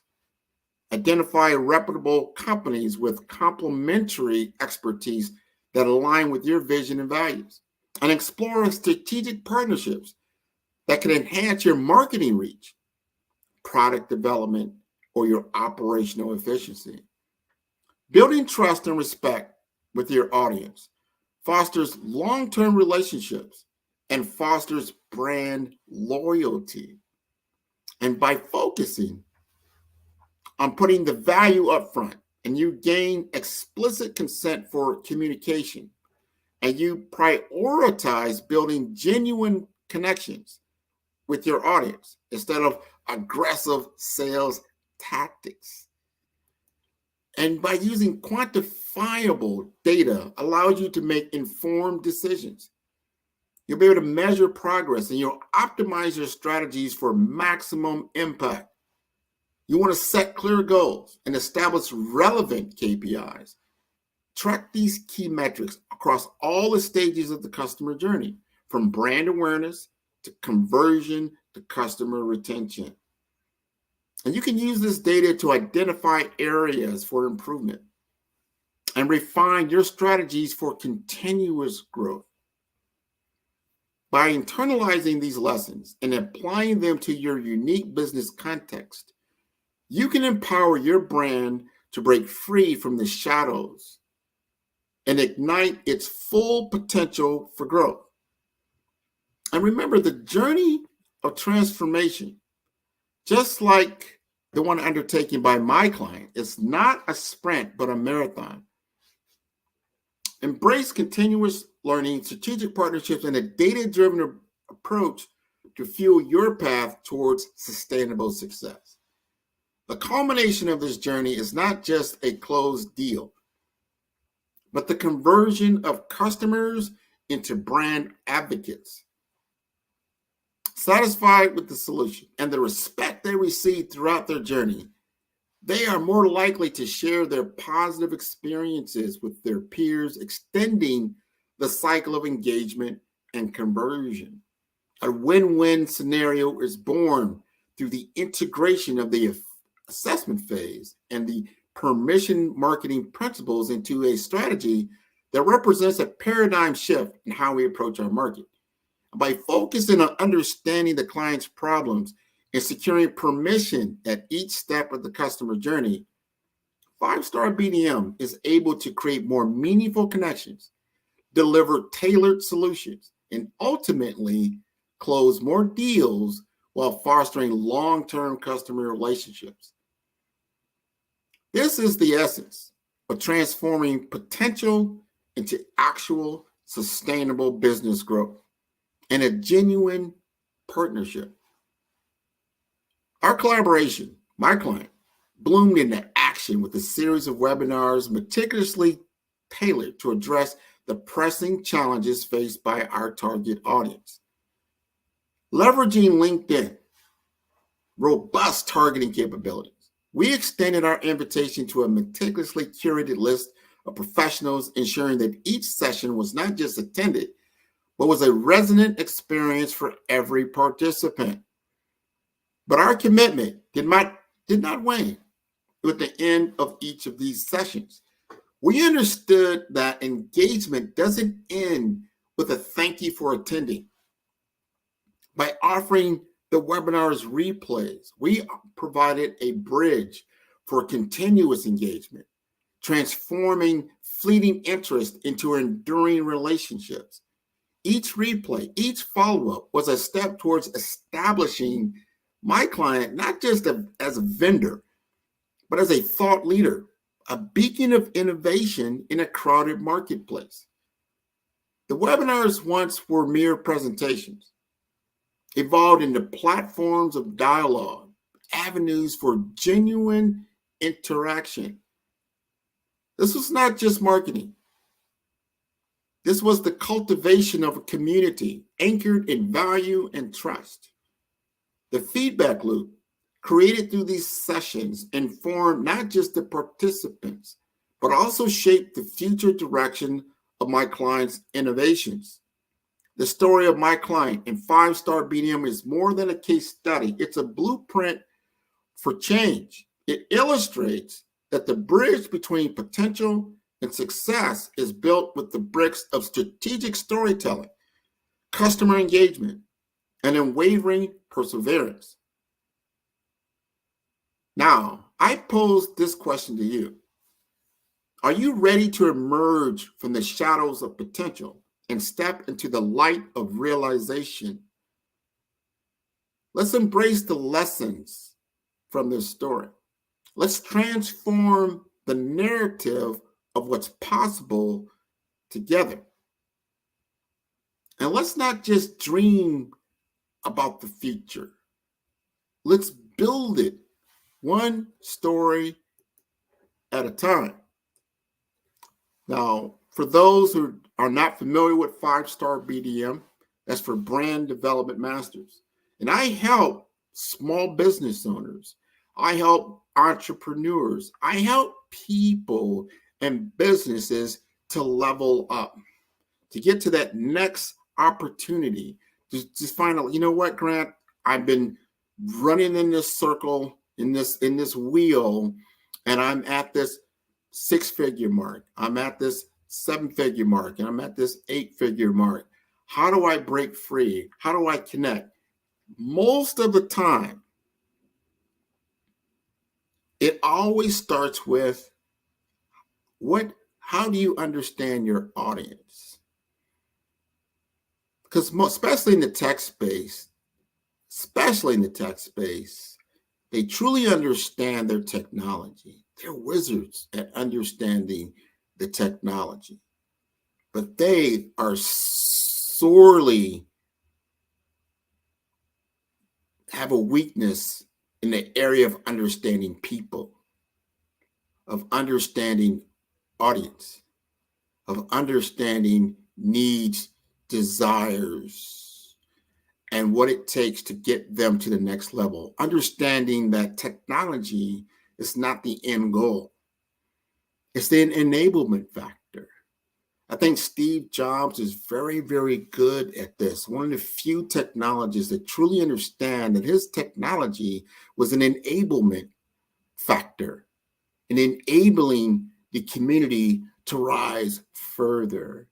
And as we start on this journey of AI and artificial intelligence, and people are really enamored by it, and it should be, it's been around for a while, but look at how you enable people, entrepreneurs, businesses, communities, countries to level up, to get better as they move from the information age to the intelligence age, to have more greater intelligence at your disposal, to understand the difference between information, knowledge, and insight. Once you cultivate insight and you understand insight, that's taking your experience and understanding that experience, especially in conflict resolution. And most people are in some type of challenge that they're facing, whether it's an individual, whether it's a small business, which is a large enterprise, they're facing a challenge. Identifying that challenge is very, very important, and understanding resolution. And most of the time, we're talking about human versus human. So understanding how to communicate between different cultural differences, different people, different countries, different things that create the tension that's creating the challenge that you have is understanding communication. And understanding that in the tech layer, you're just an enablement tool to allow communication to happen more freely, and maybe to understand perception a lot at a higher level than previously understood. It's one of the cool things about technology that I've said repeatedly, probably over the last 2 to 5 years. When people ask me about technology, and we always start with this, and I say, if you're going to utilize technology, think of it in a framework of these two things, and what technology as we know it today is very, very good at. And that is, it's very, very good is what I call at collapsing the windows of time. And what does that mean? That means doing things quicker, doing things faster. People love AI because they can get information very, very quickly. And then they can just massage it into a message and get it out the door. So it collapses the window of time that it takes to create certain forms of media that they need to communicate with. And that's the other thing that technology is very, very good at. Number one, again, in the collapsing of time, making things happen faster, quicker, more efficient, and more precise. The other thing is communication. It enables communication. Think back 100 years ago. What year would that be? 1924. People are barely using the telephone. Think about communication. The major form of communication was just the mail system, right? Snail mail. People just, how much time it took to convey a message, or if you were in some kind of war, let's say World War I, World War II as it came along, they had to go to the front line to the back line on horseback or something to that effect to convey a message, just to convey a message. And then it got better when they discovered the use of electricity and the use of radio, right? And they could communicate faster, quicker, and mobilize much more better. And things started to evolve more when television came on the scene. And then it was more not just for nation states to use, but also for people to use, right? So the tech companies were getting better and better at supplying and enabling communities to become more effective, become faster, quicker, and communicate better. And you see now, as we go all the way from, that was the 1950s, all the way now to 2024. And though we may be looking at AI like, oh my God, it's going to do this, do that, technology is always a giant disruptor, especially when you have something enormous that comes on. It's a platform change. But it's not a time to be afraid. It's a time to be innovative in our thinking. It's a time to be more imaginative of what is now possible that was before it took too long to do, or you couldn't communicate it so clearly, right? Now you can communicate much more clearly. And a lot more people, not just the savants of our age, or people that are very, very good at written communication. Now, there's a lot of people that can become very, very good at written communication. And that's a good thing, because now perception, which could be in the mind of the beholder, can become more clear. They understand what you mean, and they don't have to misinterpret what they're talking about. So important. People don't realize how important that really is. Wars have been started over misunderstanding of communication, misalignment of goals. When they're clearly communicated, you can avoid a lot of tension that's occurring in your world, a lot of conflict that does not need to happen. So your world becomes a little bit more graceful, a little bit more honest, a little bit more peaceful. That is the effective use of technology in today's world. There are always going to be detractors, but they should be of the minority, not the majority. The majority of people use the internet very effectively. The majority of people use mobile technology very effectively. The majority of people are not bad people. Let's not focus on a few bad detractors. Focus on the technology. And while I've got one more minute, I'll talk about people like, well, AI is now taking over with the metaverse. Understand that that's one form of technology.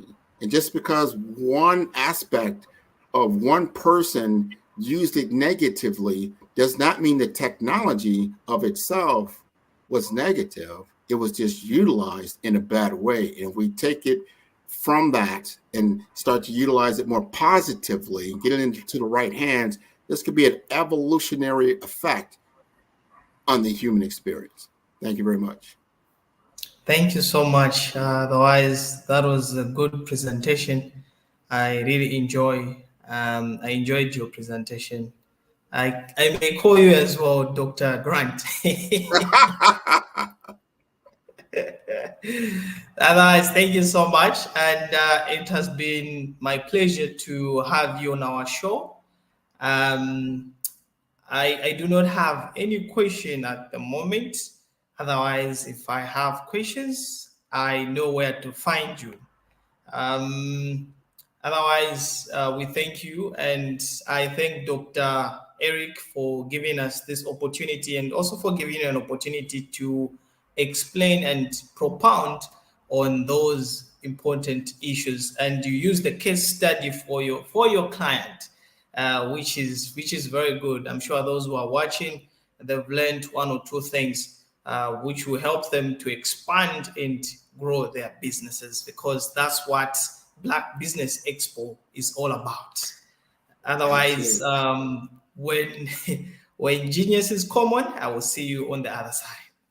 Thank you, Nathan. Did you know that approximately 333.34 million businesses exist today, according to a report from 2021?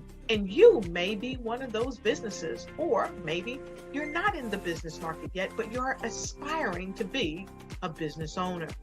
Well, guess what? You're in the right place at the right time. Because let's face it, everything is about timing and opportunity. Hi, my name is Dr. Lotus Richey, and I'm the CEO and founder of the Lotus Richey Coaching and Consulting LLC, along with the Lotus Richey Ignite Show. 15 minutes of success with Dr. Lotus Richey, as well as books to boom your business and bring who you are.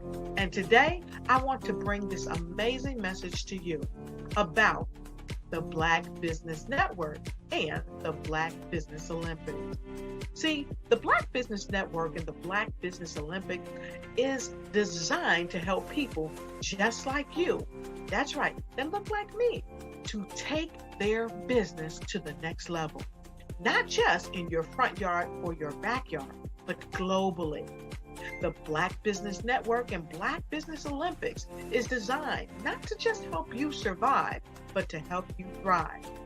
So join us today as we come together with businesses all around the world to support our students, our children, our young teens, our young entrepreneurs. What we do is we come together to help raise funds for students who are aspiring to be business entrepreneurs, who are aspiring and who are thriving in college. We endow them with a wonderful opportunity to gain scholarships of either a laptop or several thousands of dollars. And we invite you to help be a contributor to this amazing opportunity to help someone that looks just like you. So join us today at our website and let us connect with you and help you ignite and take flight in every area of your life on the Black Business Network and the Black Business Olympics. I'll see you on the other side.